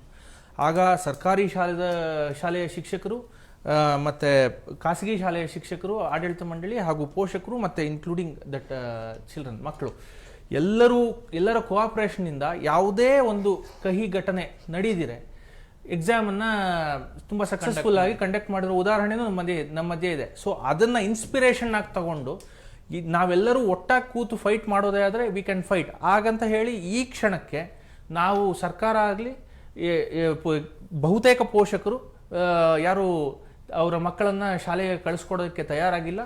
ಸೊ ಆ ಕೂಗಿಗೆ ಹೂಗೊಟ್ಟೆ ಸರ್ಕಾರ ಡಿಸೆಂಬರ್ 3ನೇ ವಾರದವರೆಗೂ ಯಾವುದೇ ಒಂದು ಶಾಲೆ ಓಪನ್ ಆಗೋದಿಲ್ಲ. ಅದಾದ ಮೇಲೆ ಪರಿಸ್ಥಿತಿಯನ್ನು ನೋಡಿಕೊಂಡು, ಅಂದರೆ ಬೇರೆ ಪರಿಸ್ಥಿತಿ ಏನಪ್ಪ ಅಂತ ಹೇಳಿದ್ರೆ ವ್ಯಾಕ್ಸಿನೇಷನ್ ಕುರಿತು ಆ ಸಂದರ್ಭದಲ್ಲಿ ಏನು ನ್ಯೂಸ್ ಇರ್ತದೆ, ಆವಾಗ ನಮಗೆ ಸರ್ಕಾರಕ್ಕೆ ಏನು ಮಾಹಿತಿ ಇರುತ್ತೆ, ಪ್ಲಸ್ ಆವಾಗಿನ ಪೋಷಕರ ಒಂದು ಮನಸ್ಥಿತಿ ಮತ್ತು ಮಕ್ಕಳ ಮನಸ್ಥಿತಿ ಮತ್ತು ಆವಾಗಿನ ಕೋವಿಡ್ ಸಿಚುವೇಶನ್ ಏನಿರ್ತದೆ ನೋಡಿಕೊಂಡು ಅದಾದ ನಂತರ ನಿರ್ಣಯವನ್ನು ತೆಗೆದುಕೊಳ್ಬೇಕು. ಆವಾಗ್ಲೂ ಎಕ್ಸ್ಪರ್ಟ್ ಕಮಿಟಿಗೆ ಸಲಹೆ ಪಡ್ಕೊಂಡೇ ಮಾಡಬೇಕು. ಮತ್ತು ಪೋಷಕರು ಖಾಸಗಿ ಶಾಲೆ, ಸರ್ಕಾರಿ ಶಾಲೆಗಳನ್ನು ವಿಶ್ವಾಸಕ್ಕೆ ತೆಗೆದುಕೊಂಡು ಮಾಡಬೇಕು ಅನ್ನೋದೇ ಸರ್ಕಾರದ ಉದ್ದೇಶ ಆಗಿದೆ. ಎಸ್, ಸುರೇಶ್ ಸರ್ ಹೇಳಿ. ಈಗ ನಮ್ಮ ಸ್ನೇಹಿತರು ಅವ್ರು ಹೇಳಿದ್ರು, ಇದಕ್ಕೆ ಮುಂಚಿನ ಒಂದು ಚರ್ಚೆಯಲ್ಲಿ ಹೇಳಿದ್ರು, ಸುಮಾರು ಈ ಕಡೆ ಪೋಷಕರು ಕೂಡ ಬೇಕು ಅನ್ನೋರು ಇದ್ದಾರೆ, ಕೆಲವರು ಬೇಡ ಅನ್ನೋರು ಇದ್ದಾರೆ ಅಂತ. ಇಡೀ ನಿಮ್ಮ ಒಂದು ಟಿ ವಿ ಮಾಧ್ಯಮದಲ್ಲಿ ಇರ್ತಕ್ಕಂಥ ಪ್ರತಿಯೊಬ್ಬ ಚಾನಲ್ ಅವರು ಕೂಡ ಭಾಳಷ್ಟು ಸಾರಿ ಸಮೀಕ್ಷೆಗಳು ಮಾಡಿದ್ದಾರೆ, ಒಪಿನಿಯನ್ ತಗೊಂಡಿದ್ದಾರೆ. ಯಾವತ್ತೂ ಕೂಡ ಅದು 18ರ ಮೇಲೆ ಬಂದಿಲ್ಲ ಬೇಕು ಅನ್ನೋರು ವಿಚಾರ. ಒಂದು ಆ 18 ಬೇಕು ಅನ್ನೋರು ಯಾರು ಅಂದರೆ ನಗರ ಪ್ರದೇಶದಲ್ಲಿ ಇರ್ತಕ್ಕಂಥವ್ರು. ಯಾಕೆ ಅವರು ಕೆಲಸ ಕಾರ್ಯಗಳಿಗೆ ಹೋಗ್ಬೇಕು, ಮಗು ಎಲ್ಲಾದ್ರೂ ತಗೊಂಡೋಗಿ ಸ್ಕೂಲಲ್ಲಿ ಬಿಸಾಕಬೇಕು, ಇದು ಮನಸ್ಥಿತಿ. ನಾನು ಪೋಷಕರು ಆಗಿದ್ಬಿಟ್ಟು ಪೋಷಕರ ಬಗ್ಗೆ ನಡವಳಿಕೆಗಳನ್ನ ನಾವು ಅದನ್ನ ಮುಚ್ಚಿಡಬಾರ್ದು, ಅದು ಅವ್ರ ಮನಸ್ಥಿತಿ. ಅಂಥವ್ರು ಮಾತ್ರನೇ ಇಲ್ಲಿ ಆಗ್ತಾ ಇರೋದು. ನಾನು ಪದೇ ಹೇಳೋದೇನೆ, ನಾವು ಇವತ್ತು ಶಾಲೆಗಳನ್ನು ಮುಚ್ಚಿರ್ತಕ್ಕಂಥದ್ದು ಕೇವಲ ಇವತ್ತು ಕೋವಿಡ್ ಬಂದಿರತಕ್ಕಂಥ ಕೊರೋನಾದಿಂದ ಆಗಿರೋವಾಗ ಪದೇ ನೀವು ಮೀಟಿಂಗ್ಗಳು ಮಾಡೋದು ಮುಂದಿನ ತಿಂಗಳು ಅನ್ನೋದು. ಇವತ್ತು ಈಗ ನಮ್ಮ ಮಾಜಿ ಮಂತ್ರಿಗಳು ಅವರು ಸಹ ಅದನ್ನೇ ಅವರು ಅನುಮತಿ ಪದೇ ಯಾಕೆ ಹೇಳ್ತಾ ಇದ್ದೀರಾ ಅಂದರೆ, ಇದು ಸಾಮಾನ್ಯ ಜನಗಳಿಗೆ ಗೊತ್ತಾಗ್ತಾ ಇಲ್ಲ, ಪೋಷಕರು ಮಾತ್ರ ಅರ್ಥ ಆಗ್ತಾ ಇದೆ. ಯಾಕೆ ಈಗ ಮಾಡ್ತಾರೆ ಅಂದರೆ, ಶಾಲೆಗಳವರು ಇನ್ನೊಂದು ಡಿಮ್ಯಾಂಡ್ ಮಾಡೋದು, ನೋಡ್ರಿ ಈಗ ಎಕ್ಸಾಮ್ ಮಾಡೋದು, ಮೊನ್ನೆ ಎಕ್ಸಾಮ್ ಕೊಟ್ಟಿಲ್ಲ ಸರ್, 106 ಜನಕ್ಕೆ ಎಕ್ಸಾಮ್ ಕೊಟ್ಟಿಲ್ಲ. ಈ ಟೈಮಲ್ಲಿ ಯಾವ ಸೀಮೆ ಎಕ್ಸಾಮು, ಆನ್ಲೈನಲ್ಲಿ ಎಕ್ಸಾಮ್ ಅಂತೆ, ಅದನ್ನು ಕೊಟ್ಟಿಲ್ಲ ಅಂದ್ಬಿಟ್ಟು ಅದನ್ನ ಕೊಡಿಸೋದಕ್ಕೆ ಸಾಲಗಳು ಮಾಡಿ ತಗೊಂಡೋಗಿ ದುಡ್ಡು ಕೊಟ್ಟು ಮತ್ತೆ ಮೊಬೈಲ್ ಕೊಡಿಸಿರ್ತಕ್ಕಂಥ ನಿದರ್ಶನಗಳು ಇದೆ. ಜೊತೆಗೆ ಇವತ್ತು ಎಲ್ಲ ಮಾಧ್ಯಮದಲ್ಲಿ ಉತ್ತರ ಕನ್ನಡದ ಒಬ್ಬ ಹೆಣ್ಣುಮಗಳು ತಾಳಿ ಮಾರಿ ತಗೊಂಡೋಗಿ ಮೊಬೈಲ್ ತಂದಿರ್ತಕ್ಕಂಥ ನಿದರ್ಶನಗಳು ಇವತ್ತು ಟಿ ವಿ ಮಾಧ್ಯಮಗಳಲ್ಲಿ ಮತ್ತು ಪತ್ರಿಕೆಗಳಲ್ಲಿ ನಾವು ನೋಡಿದ್ದೀವಿ. ಇದೆಲ್ಲ ಇರಬೇಕಾದ್ರೆ ನಿಮಗೆ ಸಾಮಾನ್ಯ ಜ್ಞಾನ ಇಲ್ವಾ? ಕೊರೋನಾದಿಂದ ಶಾಲೆ ಮುಚ್ಚಿದ್ದೀವಿ, ಕೊರೋನಾ ಮುಗಿಯೋವರೆಗೂ ಶಾಲೆ ತೆರೆಯಲ್ಲ ಅಂದ್ಬಿಟ್ರೆ ಇವರು ಪೋಷಕರು ಹೋಗಿ ದುಡ್ಡು ಕಟ್ಟಲ್ಲ. ಯಾವಾಗ ಕಟ್ಟಲ್ಲ ಅಂದರೆ ಶಾಲೆಗಳು ಮುಚ್ಚಬೇಕಾಗತ್ತೆ. ಆ ಒಂದು ಲಾಭಿನೇ ಇವತ್ತು ಸರ್ಕಾರ ಬಗ್ಗಿದೆ. ಸರ್ಕಾರ ಇವತ್ತು ಆ ಒಂದು ನಿರ್ಧಾರ ತಗೊಳಕ್ ಆಗದೇ ಇರೋಷ್ಟು ನರ ದೌರ್ಬಲ್ಯನಾ ಅನ್ನೋದು ನಮ್ಮ ಪ್ರಶ್ನೆ. ಒಂದು ಇವಾಗ ಕೊರೋನಾ ಮುಚ್ಚಿದೀವಿ ಅಂತಂದ್ರೆ ಕೊರೋನಾ ಮುಗಿಯೋವರೆಗೂ ಸ್ಕೂಲ್ ತೆಗಿಯಲ್ಲಪ್ಪ, ಮುಗಿದೋಯ್ತು. ಇವತ್ತು ಈ ಒಂದು ಸಮೀಕ್ಷೆಯಲ್ಲಿ ಕೂಡ ಮಾಧ್ಯಮಗಳು ಹೇಳಿರ್ತಕ್ಕಂಥ ಸುಮಾರು ಹೆಚ್ಚು ಕಡಿಮೆ 80%ಗಿಂತ ಹೆಚ್ಚಾಗಿದೆ. ಆಗಿದ್ದಾಗ ಆ ಒಂದು ಪತ್ರಿಕಾ ಮಾಧ್ಯಮದ ಒಂದು ಸ್ವಾತಂತ್ರ್ಯಕ್ಕೂ ಅವ್ರು ಮಾಡಿರ್ತಕ್ಕಂಥ ಕಾರ್ಯಕ್ಕೂ ನೀವು ಸಹಕಾರ ಸರ್ಕಾರ ಕೊಡಲ್ಲ ಅಂತ ಅಂದ್ರೆ ಅಲ್ಲಿಗೆ ನೀವು ಯಾರಿಗೋಸ್ಕರ ಕೆಲಸ ಮಾಡ್ತಾ ಇದ್ದೀರಿ, ಏನಕ್ಕೋಸ್ಕರ ಕೆಲಸ ಮಾಡ್ತಾ ಇದ್ದೀರಿ, ಯಾರ ತಲೆ ಬಗ್ಸಿದ್ದಿದೆ ಅನ್ನೋದು ನಮ್ಮ ಪ್ರಶ್ನೆ. ಅದನ್ನ ಮಂತ್ರಿಗಳು ಹೇಳಬೇಕು, ಶಿಕ್ಷಣ ಸಚಿವರು ಹೇಳಬೇಕು. ಅದನ್ನ ಆದಾಗ ಆವಾಗ ಕ್ಲಿಯರ್ ಆಗುತ್ತೆ. ಇವತ್ತು ಏನೇ ಲಾಭ ಆಗ್ತದೆ ಕಂಪ್ಲೇಂಟ್ ಕೊಡಕ್ಕೆ ಹೋಗ್ತೀವಿ, ಎಲ್ಲಿ ಕೊಡಕ್ಕೆ ಹೋಗ್ತೀರಾ ಸೊಮ್ಮೆ? ಯಾವ ಬಿ ಆಫೀಸ್ಗೆ ಹೋತು ಅಂತಾರೆ ಒಳಗಡೆ ಬಿಡಲ್ಲ. ಮಾಮೂಲಿ ದಿನಗಳಲ್ಲಿ ಇವತ್ತು ಬಿ ಆಫೀಸ್ ಗೊತ್ತಿಲ್ಲ ಎಷ್ಟೋ ಜನಕ್ಕೆ. ಇವತ್ತು ಬಿ ಆಫೀಸ್ಗಳವರು ಎಷ್ಟು ಶಾಲೆಗಳ ಮೇಲೆ ಇವತ್ತು ನಾನು RT ಕಾರ್ಯಕರ್ತ, ನಾನಿವತ್ತು ನೂರಾರು ಕೇಸನ್ನು ಕೊಟ್ಟಿದ್ದೀನಿ. ಯಾವ ಶಾಲೆ ಮೇಲೆ ಕ್ರಮ ಕೈಗೊಂಡಿಲ್ಲ. ನಾನು ಕೊಟ್ಟಿರ್ತಕ್ಕಂಥ ಕಂಪ್ಲೇಂಟ್ನ ಸಾಲ್ವ್ ಮಾಡಿದ್ದಾರೆ. ಆದರೆ ಅದೇ ಶಾಲೆಯಲ್ಲಿ ಓದ್ತಾ ಇರ್ತಕ್ಕಂಥ ಬೇರೆ ಮಕ್ಕಳಿಗೆ ಆಗ್ತಾ ಇರೋ ತೊಂದರೆಗಳ ಬಗ್ಗೆ ಯಾವ ಸರ್ಕಾರಗಳು, ಯಾವ ಮಂತ್ರಿಗಳು ಏನು ಮಾಡ್ತಾ ಇಲ್ಲ, ಯಾವ ಅಧಿಕಾರಿಗಳು ಏನು ಮಾಡ್ತಾ ಇಲ್ಲ. ಎಸ್ ಸರ್, ಒಂದು ಇಲ್ಲಿ ಇವರು ಹೇಳಿದಾಗೇನೆ ಫೀಸ್ ಇರಲಿ, ಈಗ ನೀವು ಸ್ವಲ್ಪ ಫೀಸ್ ಸಮಸ್ಯೆ ಉಳಿಸ್ಕೊಂಡಿದ್ರು ಸಹ TC ಪೂರ್ತಿ ಸಂಪೂರ್ಣವಾಗಿ ಫೀಸ್ ಕಟ್ಟಿದ್ರು ಸಹ ಏನು ಈ ಸಂದರ್ಭದಲ್ಲಿ ಒಂದು ಕಡೆಯಿಂದ ಇನ್ನೊಂದು ಕಡೆ ಹೊಲಸೆ ಹೋಗಿದ್ದಾರೆ ಅಥವಾ ಕೆಲಸ ಕಳ್ಕೊಂಡು ತನ್ನ ಹಳ್ಳಿಗೆ ವಾಪಸ್ ಹೋಗಿದ್ದಾರೆ, ಅವ್ರಿಗೆ TC ಕೊಡ್ತಾ ಇಲ್ಲ. ಈ ತರದ ವಿಷಯಗಳನ್ನ ಇದನ್ನ ಪೋಷಕರು ಮಾಡೋಕ್ಕಾಗಲ್ಲ. ನಾನು ಆಗಲೇ ಅದನ್ನೇ ಹೇಳಿದ್ದು, ಸಂಬಂಧಪಟ್ಟಂತ ಇಲಾಖೆಯವರು ಡಿಸೆಂಟ್ರಲೈಸೇಷನ್ ಮಾಡಬೇಕು. ಈಗ ಇಲ್ಲಿಂದ ಅಲ್ಲಿಗೆ ಹೋದ್ಮೇಲೆ ಮಗು ಶಾಲೆಗೆ ನೋಂದಣಿ ಆಗಿದೆಯಾ ಇಲ್ವಾ ಅನ್ನೋದು ಗೊತ್ತಾಗ್ತಾ ಇಲ್ಲ. ಬಟ್ ಇಲ್ಲಿ ಏನಾಗ್ತಾ ಇದೆ, ಸರ್ಕಾರೇತರ ಶಾಲೆಗಳಲ್ಲಿ TC ಕೊಡ್ತಾ ಇಲ್ಲ. ಈ ಕಂಪ್ಲೇಂಟ್ಸು ಪ್ರತಿನಿತ್ಯ ಕಂಪ್ಲೇಂಟ್ಸ್ ಬರ್ತಾ ಇದೆ. ಇದ್ರ ಬಗ್ಗೆ ಕ್ರಮ ಕೈಗೊಳ್ಳುವಂತ ಕೆಲಸಗಳಾಗಬೇಕು. ಆಗಲೇ ನಮ್ಮ ಮಾಜಿ ಸಚಿವರು ಹೇಳಿದಾಗೇನೆ ಆತಂಕ ಬೇಕಾಗಿಲ್ಲ. ಇದಕ್ಕೆ ಔಷಧಿ ಸಿಗೋವರೆಗೂ ನಾವು ಶಾಲೆಗಳನ್ನ ತೆರೆಯೋದಿಲ್ಲ. ಆದ್ರೆ ಈ ಮಕ್ಕಳನ್ನ ಜೀವ ರಕ್ಷಣೆ ಮಾಡುವಂತ ದಿಕ್ಕಿನಲ್ಲಿ, ಖಿನ್ನತೆಯಿಂದ ಹೊರಗಡೆ ತರುವಂತ ದಿಕ್ಕಿನಲ್ಲಿ ನಾವು ಕೆಲಸ ಮಾಡಬೇಕಾಗಿದೆ. ಶಿಕ್ಷಣ ಆಮೇಲೆ ಸರ್, ಫಸ್ಟ್ ನಾವು ಆ ಮಕ್ಕಳು ಪೋಷಕರು, ನಾವು ಮಕ್ಕಳಿಗಿರ್ಲಿ, ಈಗ ನಾವು ಈ ಸ್ಟೇಟ್ಮೆಂಟ್ಗಳು ಕೊಡೋದ್ರಿಂದ ಪೋಷಕರೇ ಖಿನ್ನತೆಗೆ ಒಳಗಾಗುವಂತ ಸ್ಥಿತಿ ನಿರ್ಮಾಣ ಆಗಿದೆ. ಹಾಗಾಗಿ ಆ ದಿಕ್ಕಿನಲ್ಲಿ ನಾವು ಕೆಲಸ ಮಾಡಬೇಕಾಗಿದೆ. ಟು ಬಿ ಫ್ರಾಂಕ್, ಆಗ್ಲೇ ಹೇಳ್ತಾ ಇದ್ದಾಗೆ ಒಂದು 18 ಜನ ನೀವು ಹೇಳಿದ್ರಲ್ಲ ಯಾರು ಬೇಕು ಅಂತ ಇದ್ದಾರೆ ಅಂತ ಹೇಳಿ, ನಮ್ಮ ಊರ್ ಕಡೆ ಹಾಗೆ ನೀನ್ ಮನೆ ಮುಂದೆ ಯಾರೋ ಮಕ್ಕಳು ಓಡಾಡ್ತಾ ಇದ್ರೆ ಅವ್ರಿಗೆ ಪಾಪ ಕೆಲಸ ಮಾಡಕ್ಕಾಗಲ್ಲ. ಒಮ್ಮೆ ಹೋಗಿ ಸ್ಕೂಲಲ್ಲಿ ಬಿದ್ರೆ ಸಾಕು, ಈ ಮಗು ಸಾಯಂಕಾಲ ಬರಲಿ ಪರವಾಗಿಲ್ಲ. ವಾಸ್ತವ ಸತ್ಯ. ಇನ್ನೊಂದು ನಾನು ಸ್ಪಷ್ಟಪಡಿಸಬೇಕಾಗುತ್ತೆ. ಅವ್ರ ಸ್ನೇಹಿತರು ಹೇಳಿದ್ರು, ಸಾರಿ ನಾವು SLC ಎಕ್ಸಾಮ್ ಅನ್ನ ಫೇಸ್ ಮಾಡಿದಾಗ ಬಹಳಷ್ಟು ಜನ ವಿರೋಧ ಮಾಡಿದ್ರು, ಬಹಳಷ್ಟು ಜನ ಬೇಕು ಅಂತಾನು ಮಾಡಿದ್ರು. ಎಕ್ಸಾಮ್ ಮಾಡಲೇಬೇಕಾಗಿತ್ತು. ಎಕ್ಸಾಮ್ ಮಾಡೋದಕ್ಕೆ ಪರೋಕ್ಷವಾಗಿ ಎಲ್ಲರೂ ಸಹಕಾರ ಕೊಟ್ಟರು. ಯಾಕೆ ಅಂದರೆ ಮಕ್ಕಳು ಒಂದು ವರ್ಷ ಪೂರ್ತಿ ಓದಿದ್ರು ಸ್ವಾಮಿ. ಜೂನ್ ತಿಂಗಳಿಂದ ಬಂದು ಮಾರ್ಚ್ವರೆಗೂ ಓದಿದ್ರು. ಮಾರ್ಚಲ್ಲಿ 24 ಲಾಕ್ಡೌನ್ ಆಗಿದ್ದು. ಫೆಬ್ರವರಿ ಮಕ್ಕಳು ಓದಿದ್ರಲ್ವಾ. ಇದರಿಂದ ಅವ್ರ ಮಕ್ಕಳಿಗೂ ಮೈಂಡ್ ಡೈವರ್ಟ್ ಇದಾಗಬಾರ್ದು, ಅಪ್ಸೆಟ್ ಆಗಬಾರ್ದು ಅನ್ನೋ ಉದ್ದೇಶದಿಂದ ಸರ್ಕಾರನೂ ಮಾಡ್ತು, ಅದನ್ನು ಎಕ್ಸಾಮು ಮಾಡಿದ್ರು. ಅದೊಂದೇ ಆಯಿತು ಅಂತ ಉದ್ದೇಶ ಇಟ್ಕೊಂಡು ಇವತ್ತು ಪಾಠನೇ ಮಾಡ್ತೀರಾ, ಪಾಠನೇ ನಡೆಸ್ತೀರಾ. ನೀವು ಎಕ್ಸಾಮ್ನ ನೀವು ಅನೌನ್ಸ್ಮೆಂಟ್ ಮಾಡ್ತೀರಾ ಅಂತಂದ್ರೆ ನಿಮ್ಗೆ ಏನೇನು ಬೇಕು, ಯಾವ ರೀತಿ ಯೋಚನೆ ಮಾಡ್ಬೇಕು ನಾವು? ವಿಚಾರ, ಅವರ ಸಲಹೆಯನ್ನು ನಾವು ತಗೋತೀವಿ, ಇಲ್ಲ ಅಂತಲ್ಲ. ಅಟ್ ದ ಸೇಮ್ ಟೈಮ್ 18% ಜನ ಬೇಕು ಅಂದಿದ್ರು ಶಾಲೆ ಅಂತ. ಅದು ಅರ್ಬನ್ ಆಗಿರ್ಬೋದು, ರೂರಲ್ ಆಗಿರ್ಬೋದು, ಇಟ್ಸ್ ಎ ಡಿಫರೆಂಟ್ ಮ್ಯಾಟರ್. ಆದರೆ 18% ಜನರ ಅಭಿಪ್ರಾಯನ ಕನಿಷ್ಠ ಪಕ್ಷ ಕೇಳಿಸ್ಕೊಳ್ಳೋ ಸೌಜನ್ಯ ಆದರೂ ಸರ್ಕಾರಕ್ಕೆ ಇರಬೇಕು. ಅದಕ್ಕೋಸ್ಕರ ಕೇಳಿಸ್ಕೊಂಡಿದೆ. But at the same time ಸರ್ಕಾರ ರೆಸ್ಪಾಂಡ್ ಮಾಡಿರೋದು ಬಹುತೇಕ ಜನರ ಅಭಿಪ್ರಾಯಕ್ಕೆ, 82% ಜನರ ಅಭಿಪ್ರಾಯಕ್ಕೆ. ಸೊ ಹಾಗಾಗಿ ಸರ್ಕಾರವ ಎಲ್ಲರ ಅಭಿಪ್ರಾಯನೂ ತಗೊಳ್ಬೇಕಾಗಿರೋ ಕಾರಣ ನಾವು ಸರ್ಕಾರವನ್ನು ಈ ವಿಷಯದಲ್ಲಿ ದೂರೋದು ಸರಿ ಹೋಗೋದಿಲ್ಲ. ಎರಡನೇದು, ಕಳೆದ ಬಾರಿ ಎಕ್ಸಾಮ್ ನಡೆಸಿದ್ದಾರೆ, ಪೂರ್ತಿ ವರ್ಷ ಓದ್ಬಿಟ್ಟಿದ್ರು, ಆದ ಕಾರಣಕ್ಕಾಗಿ ಎಕ್ಸಾಮ್ಗೆ ಎಲ್ಲರೂ ಪರೋಕ್ಷವಾಗಿ ಸಹಾಯ ಮಾಡಿದ್ರು ಅಂತ ಹೇಳಿದ್ರು. ಅದು ಅರ್ಧ ಸತ್ಯ. ಇನ್ನೊಂದು ಸತ್ಯ ಏನಪ್ಪ ಅಂತ ಹೇಳಿದ್ರೆ, ಬೇರೆ ರಾಜ್ಯಗಳಲ್ಲಿ ಸುಮ್ಮನೆ ಪಾಸ್ ಮಾಡಿ ಕಳಿಸ್ಬಿಟ್ರು. ಹಾಗೆ ಪಾಸ್ ಮಾಡಿ ಕಳಿಸ್ಬೇಕು ಅಂತ ಕೆಲವರು ಒತ್ತಡ ಹಾಕಿದ್ರು, ಕೆಲವು ಸ್ಮಾಲ್ ಸೆಕ್ಷನ್ ಆಫ್ ಪೀಪಲ್.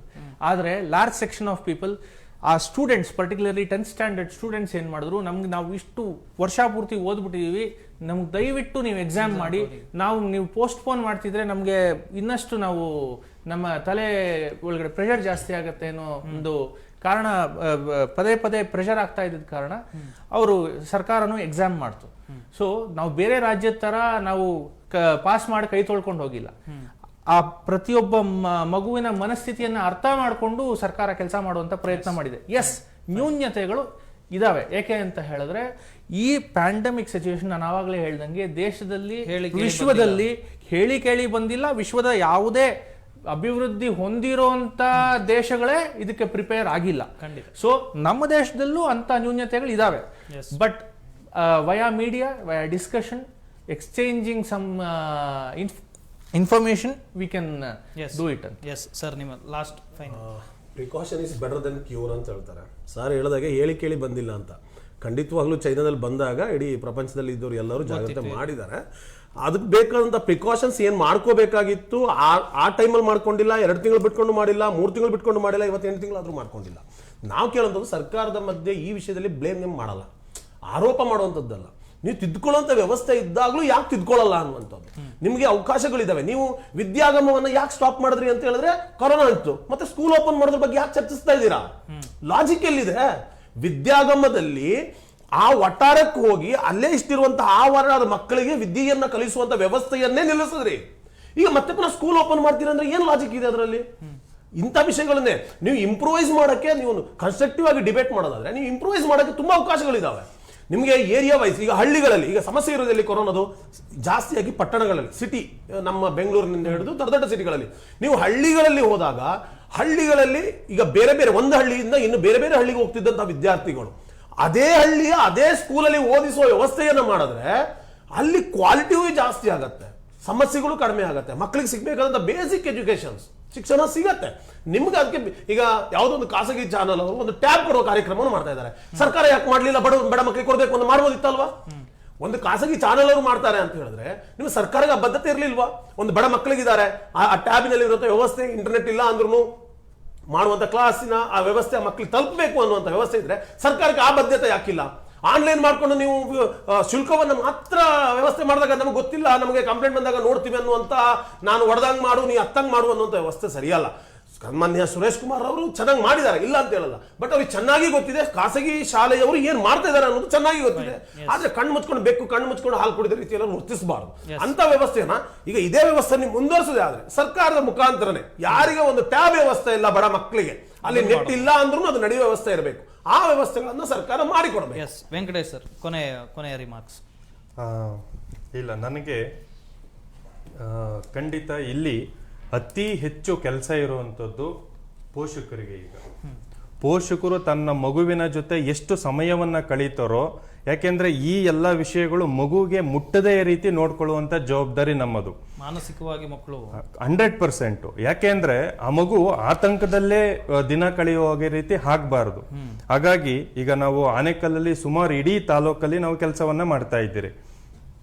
ಪೋಷಕರಿಗೆ ವೆಬಿನಾರ್ಗಳ ಮೂಲಕ ಜಾಗೃತಿಯನ್ನ ಮೂಡಿಸುವಂಥದ್ದು, BOR ಜೊತೆ ನಿಮ್ಮೊಂದಿಗೆ ನಾವು ಅನ್ನುವಂಥ ಕಾರ್ಯಕ್ರಮವನ್ನು, ವಿನೂತನವಾದಂಥ ಕಾರ್ಯಕ್ರಮವನ್ನು ನಾವು ಪ್ರಾರಂಭ ಮಾಡಿದ್ದೀವಿ. ಅಲ್ಲಿ ಪ್ರತಿ 15 ದಿನಕ್ಕೆ ಒಂದು ಬಾರಿ ಇಲಾಖೆಯ ಒಬ್ಬ ಅಧಿಕಾರಿ ಆ ಪೋಷಕರ ಜೊತೆ ಮಾತಾಡುವಂಥದ್ದು. ನಿಮ್ಮ ಮನೆಯಲ್ಲಿ ನಿಮ್ಮ ಮಗುವಿನ ಜೊತೆ ಯಾವ ರೀತಿ ನೀವು ನೋಡ್ಕೊಳ್ಬೇಕು, ಯಾವ ರೀತಿ ಅವ್ರ ಜೊತೆ ಕತೆಗಳನ್ನ ಹೇಳಿಸ್ಬೇಕು, ಯಾವ ರೀತಿ ನೀವು ಅವ್ರ ಜೊತೆ ನಡ್ಕೊಳ್ಬೇಕು, ಟೈಮನ್ನ ಕೊಡಬೇಕು ಅನ್ನುವಂಥದ್ದು.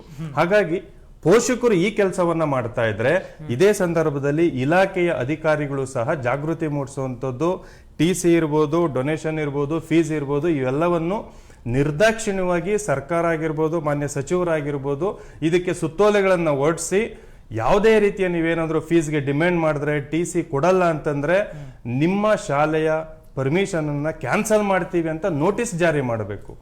ಈ ರೀತಿ ಆಗಿಲ್ಲ ಅಂತಂದ್ರೆ ಅದರ ಜೊತೆಯಲ್ಲಿ ಗ್ರಾಮ ಪಂಚಾಯಿತಿಗಳಿಗೆ ಈಗ ಸ್ಯಾನಿಟೈಸರ್ ಮಾಡಿಸೋವಂಥದ್ದಾಗಿರ್ಬೋದು, ಮಕ್ಕಳಿಗೆ ಮಾಸ್ಕ್ ಕೊಡುವಂಥದ್ದು, ಈ ಎಲ್ಲ ಜವಾಬ್ದಾರಿನ ಅವ್ರಿಗೆ ಕೊಡುವಂಥದ್ದು, ಮನೆ ಮನೆಗೂ ಭೇಟಿ ಕೊಟ್ಟು ಜಾಗೃತಿನ ಮೂಡಿಸುವಂಥದ್ದು ನಮ್ಮ ಆರೋಗ್ಯ ಇಲಾಖೆಗೆ ಜವಾಬ್ದಾರಿ ಕೊಡುವಂಥದ್ದು. ಈ ರೀತಿ ನಾವು ಪ್ರತಿನಿತ್ಯ ಕೆಲಸವನ್ನು ಮಾಡಬೇಕಾಗತ್ತೆ. ಅದೇ ರೀತಿ ಸ್ವಯಂ ಸೇವಾ ಸಂಸ್ಥೆಗಳು ಏರಿಯಾದಲ್ಲಿ ಕೆಲಸ ಮಾಡ್ತಾರೆ, ಅವರನ್ನ ವಿಶ್ವಾಸಕ್ಕೆ ತೆಗೆದುಕೊಂಡು ಬಹುಶಃ ಒಂದಷ್ಟು ಸ್ವಯಂ ಸೇವಾ ಸಂಸ್ಥೆಗಳು ಶಿಕ್ಷಣ ಕ್ಷೇತ್ರದಲ್ಲಿ ಕೆಲಸ ಮಾಡುವಂಥ NGOಗಳನ್ನ ಕರೆದು ನೀವು ಯಾವ ರೀತಿ ನಮಗೆ ಸಪೋರ್ಟ್ ಮಾಡ್ತೀರಿ, ಸಹಕಾರ ಕೊಡ್ತೀರಿ ಅಂತ ಒಂದು ಸಭೆಯನ್ನ ಮಾಡಿ ಅವರ ಜೊತೆ ಒಂದಷ್ಟು ಕಾರ್ಯಕ್ರಮಗಳನ್ನು ಇಂಪ್ಲಿಮೆಂಟ್ ಮಾಡಬೇಕು ಅನ್ನುವಂಥದ್ದು.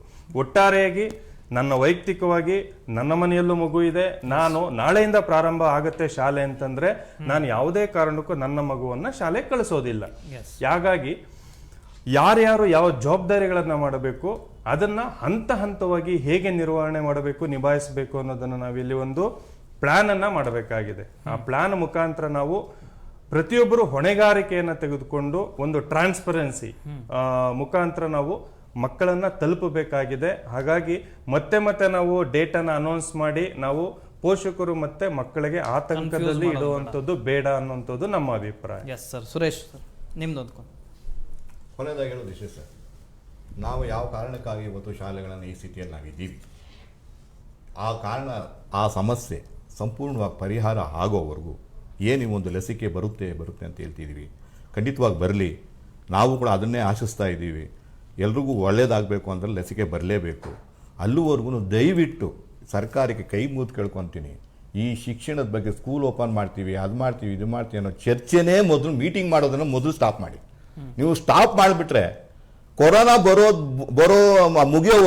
ಕೊರೋನಾ ಮುಗಿಯೋವರೆಗೂ ನಾವು ಶಾಲೆ ತಂಟೆಗೆ ನಾವು ಬರಲ್ಲಪ್ಪ, ನೀವು ಆತಂಕವಾಗಿ ಬರಬೇಡಿ. ನೀವು ಹೋದ ವರ್ಷದ ಓದಿರ್ತಕ್ಕಂಥ ಮಕ್ಕಳು ಪುಸ್ತಕಗಳನ್ನ ಓದಿಸಿ ಸ್ವಾಮಿ, ಒಂದು ಡೈರೆಕ್ಷನ್ಸ್ ಹೇಳಿ. ಯಾರಾದರೂ ಒಬ್ಬರು ಶಿಕ್ಷಣ ತಜ್ಞರನ್ನ ಅವ್ರ ಮುಖಾಂತರ ನಿಮ್ಮ ಮಕ್ಕಳಿಗೆ ಏನೇನು ಮಾಡಬೇಕು, ಮಕ್ಕಳಿಗೆ ಕೆಲಸ ಮಾಡೋ ಭಾಳಷ್ಟು ಜನ NGOಗಳಿದ್ದಾರೆ, ಅವ್ರ ಜೊತೆ ಮಾಡಿಸಿ ಒಂದು ಅದ್ರ ಬಗ್ಗೆ ಒಂದು ಅವೇರ್ನೆಸ್ನ ಕ್ರಿಯೇಟ್ ಮಾಡಿ ಅವ್ರು ಹೇಳ್ದಂಗೆ. ಆ ರೀತಿ ಮಾಡಿದಾಗ ಪೋಷಕರಿಗೂ ಒಂದು ರೀತಿಯಾದಂಥ ಆತಂಕ ದೂರ ಆಗುತ್ತೆ, ಮಕ್ಕಳಿಗೂ ಆತಂಕ ದೂರ ಆಗಿ ನಾವು ಈ ರೀತಿ ಇದ್ದೀವಿ. ಈಗ ನಾವು ಕೊರೋನಾ ಬರೋವರೆಗೂ ಶಾಲೆ ಇಲ್ಲ, ಈಗ ನಾವೇನು ಮಾಡಬೇಕು, ನಾವು ಮಗುಗೆ ಈ ರೀತಿಯಾಗಿ ನಾವು ಪಾಠ ಕಲಿಸ್ಬೇಕು, ಅವ್ರಿಗೊಂದು ಏನೋ ಒಂದು ಹಿಂದಿನ ಕಲ್ತಿರ್ತಕ್ಕಂಥ ಪಾಠವನ್ನೇ ಪುನರಾವರ್ತನೆ ಮಾಡಬೇಕು. ಈ ರೀತಿಯಾದಂಥ ಒಂದು ಅವರಿಗೆ ಒಂದು ಸಹಕಾರ ಕೊಡೋ ರೀತಿಯಲ್ಲಿ ಸರ್ಕಾರ ನಡವಳಿಕೆಗಳಿದ್ದಾಗ ನಮಗೆ ಪೋಷಕರಿಗೆ ಆತಂಕ ದೂರ ಆಗುತ್ತೆ. ಅದು ಬಿಟ್ಟು ಕೇವಲ ಯಾರೋ ಹಿತವನ್ನು ಕಾಯೋದಕ್ಕೋಸ್ಕರ ಸರ್ಕಾರ ಪೇಚಿಗೆ ಸಿಲುಕಬಾರ್ದು. ಶಿಕ್ಷಣ ಸಚಿವರಾಗಿರ್ತಕ್ಕಂಥ ಸುರೇಶ್ ಕುಮಾರ್ ಅವರು ತುಂಬ ಹೆಸರು ಪಡೆದಿರ್ತಕ್ಕಂಥವ್ರು, ಒಳ್ಳೆಯ ಹೆಸರು ಪಡೆದುಕೊಂಡಿರ್ತಕ್ಕಂಥವ್ರು. ಆದರೆ ಇವತ್ತು ಶಿಕ್ಷಣ ಸಚಿವರಾಗಿದ್ದಾರೆ, ಅವ್ರ ತಾಯಿಯವರು ಕೂಡ ಒಬ್ಬ ಶಿಕ್ಷಕಿ ಆದಂಥವರು. ಅಂಥ ಮನೇಲಿ ಹುಟ್ಟಿರ್ತಕ್ಕಂಥ ಒಬ್ಬ ಮಗ ಶಿಕ್ಷಣ ಸಚಿವರಾಗೋದಿದೆಯಲ್ಲ, ಅದು ಮಹಾಯೋಗ. ಅಂಥ ಯೋಗದಲ್ಲಿ ಒಳ್ಳೆ ಭೋಗವನ್ನು ಪಡಿಬೇಕು. ಆದರೆ ಯಾವ ರೀತಿಗೂ ಲಾಬಿಗೆ ಒಳಗಾಗ್ದಿರ ದಯವಿಟ್ಟು ಪೋಷಕರ ಆತಂಕವನ್ನು ದೂರ ಮಾಡಿ ಮಕ್ಕಳ ಒಂದು ವಿದ್ಯೆಯನ್ನು ಇವತ್ತೆಲ್ಲ ನಾಳೆ ಓದ್ತಾರೆ. ಈಗ ನಮ್ಮ ಪ್ರಧಾನಮಂತ್ರಿಗಳು ಹೇಳಿದ್ರು, ಜಿಂದಾ ರಹತೋ ಜಿಂದಗಿ ಹೈ, ನಾವು ಬದುಕಿದ್ರೆ ನಾವು ಬದುಕಬಹುದು ಅಂತ. ಪ್ರಾಣನ ಹೋದ್ಮೇಲೆ ಏನು ಮಾಡಂಗಿದ್ದೀವಿ. ಇವತ್ತು ನಾವು ಅದೇ ಮಕ್ಕಳ ವಿಚಾರವಾಗಿ ಹೇಳೋದು ಅಷ್ಟೇ. ನಮ್ಮಲ್ಲಿ ಇರ್ತಕ್ಕಂಥ ಎಲ್ಲ ಪೋಷಕರು ರಿಕ್ವೆಸ್ಟ್ ಅಷ್ಟೇ, ಯಾರೂ ಸಹ ಈ ಕೊರೋನಾ ಕೇಸ್ ಅಂತ ಬರೋದನ್ನು ಮುಗಿಯೋವರೆಗೂ ಯಾವ ಕಾರಣಕ್ಕೂ ಪೋಷಕರು ಶಾಲೆಗಳಿಗೆ ಮಕ್ಕಳನ್ನು ಕಳಿಸೋದಿಲ್ಲ. S, fine. ಇಷ್ಟವರೆಗೆ ನಮ್ಮ ಜೊತೆ ಮಾತನಾಡ್ತಾ ಇದ್ರು. ಆ ಪಕ್ಷ ಈ ಪಕ್ಷ ಅಂತ ಅಲ್ಲ, ಪಕ್ಷ ಭೇದವನ್ನು ಮರೆತು ನಮ್ಮ ಮಕ್ಕಳ ಮುಂದಿನ ಭವಿಷ್ಯವನ್ನು ನಾವು ಯೋಚಿಸಬೇಕಾಗತ್ತೆ. ನಮ್ಮ ತಾಯಿ ಕೂಡ ಒಬ್ಬರು ಟೀಚರ್ ಆಗಿ ಅವ್ರು ಯಾವ್ಯಾವ ಕಷ್ಟಗಳನ್ನು ಪಡ್ತಾ ಇದ್ದಾರೆ, ಏನೇನು ಅಂತ ಹೇಳಿ ನಮಗೂ ಕೂಡ ಗೊತ್ತಾಗುತ್ತೆ. ಹಾಗಾಗಿ ಇಷ್ಟೊತ್ತು ನಮ್ಮ ಜೊತೆ ಈ ಚರ್ಚೆಯಲ್ಲಿ ಜಾಯಿನ್ ಆಗಿದ್ರೆ ನಿಮ್ಗೆಲ್ಲರಿಗೂ ಕೂಡ ಧನ್ಯವಾದಗಳು. ಈ ಎಲ್ಲ ಇಲ್ಲಿಯವರೆಗೆ ನಾವು ಏನೇನು ಮಾತನಾಡಿದ್ವಿ ಇದನ್ನೆಲ್ಲವನ್ನು ಕೂಡ ಸರ್ಕಾರವು ಕೂಡ ಗಮನವನ್ನು ಹರಿಸಬೇಕು. ಈ ಯಾವ ಪ್ಲಸ್ ಪಾಯಿಂಟ್ಸ್ ಇದಾವೆ, ಯಾವ್ಯಾವ ವೀಕ್ನೆಸಸ್ ಇದಾವೆ, ಇದನ್ನೆಲ್ಲವನ್ನ ಸರ್ಕಾರ ಗಮನಿಸಿದ ನಂತರದಲ್ಲಿ ಇಲ್ಲಿಯವರೆಗೆ ಏನೋ ಒಂದು ಪೋಷಕರಲ್ಲಿ ಆತಂಕ ಇತ್ತು, ಇವತ್ತು ಸ್ಟಾರ್ಟ್ ಆಗುತ್ತೆ, ನಾಳೆ ಶಾಲೆ ಶುರು ಮಾಡ್ತಾರೆ, ನಾಡಿದ್ದು ಶುರು ಮಾಡ್ತಾರೆ, ಇದನ್ನೆಲ್ಲವನ್ನ ಇಂಥ ಕನ್ಫ್ಯೂಷನ್ಸ್ಗಳನ್ನು ಮಕ್ಕಳ ಮೇಲೆ ಹಾಕದೆ ಮುಂದೆ ಇನ್ನಷ್ಟು ಕನ್ಸ್ಟ್ರಕ್ಟಿವ್ ಆಗಿ ಶಾಲೆಗೆ ಬರೋದಕ್ಕಿಂತ ಮೊದಲೇ ಮಕ್ಕಳನ್ನು ಯಾವ ರೀತಿಯಾಗಿ ಪ್ರಿಪೇರ್ ಮಾಡಬೇಕು, ಮಕ್ಕಳಿಗೆ ಹೇಗೆ ಎಜುಕೇಷನ್ ಕೊಡಬೇಕು ಅನ್ನುವಂತಹ ನಿಟ್ಟಿನಲ್ಲಿ ಸರ್ಕಾರವು ಕೂಡ ಪ್ರಾಮಾಣಿಕವಾದಂತಹ ಪ್ರಯತ್ನ ಮಾಡಬೇಕು. ಅದರ ಜೊತೆಗೆ ಪೋಷಕರ ಪ್ರಯತ್ನವೂ ಕೂಡ ಅಷ್ಟೇ ಇದೆ, ಅವರ ಜವಾಬ್ದಾರಿಯೂ ಕೂಡ ಅಷ್ಟೇ ಇದೆ ಅಂತ ಹೇಳ್ತಾ ಇವತ್ತಿನ ಡಿಬೇಟನ್ನು ಮುಗಿಸ್ತಾ ಇದ್ದೀನಿ. ಮುಂದಿನ ಸಂಚಿಕೆಯ ಜೊತೆ ಮತ್ತೆ ನಾನು ನಿಮ್ಮ ಮುಂದೆ ಬರ್ತೀನಿ. ಅಲ್ಲಿಯ ತನಕ ಟೇಕ್ ಕೇರ್, ಬಾಯ್. ನಿರಂತರ ಸುದ್ದಿಗಾಗಿ ನೋಡ್ತಾ ಇರಿ ಸ್ಪೀಡ್ ನ್ಯೂಸ್ ಕನ್ನಡ. ಸುದ್ದಿ ನಿಮ್ಮದು, ವೇಗ ನಮ್ಮದು.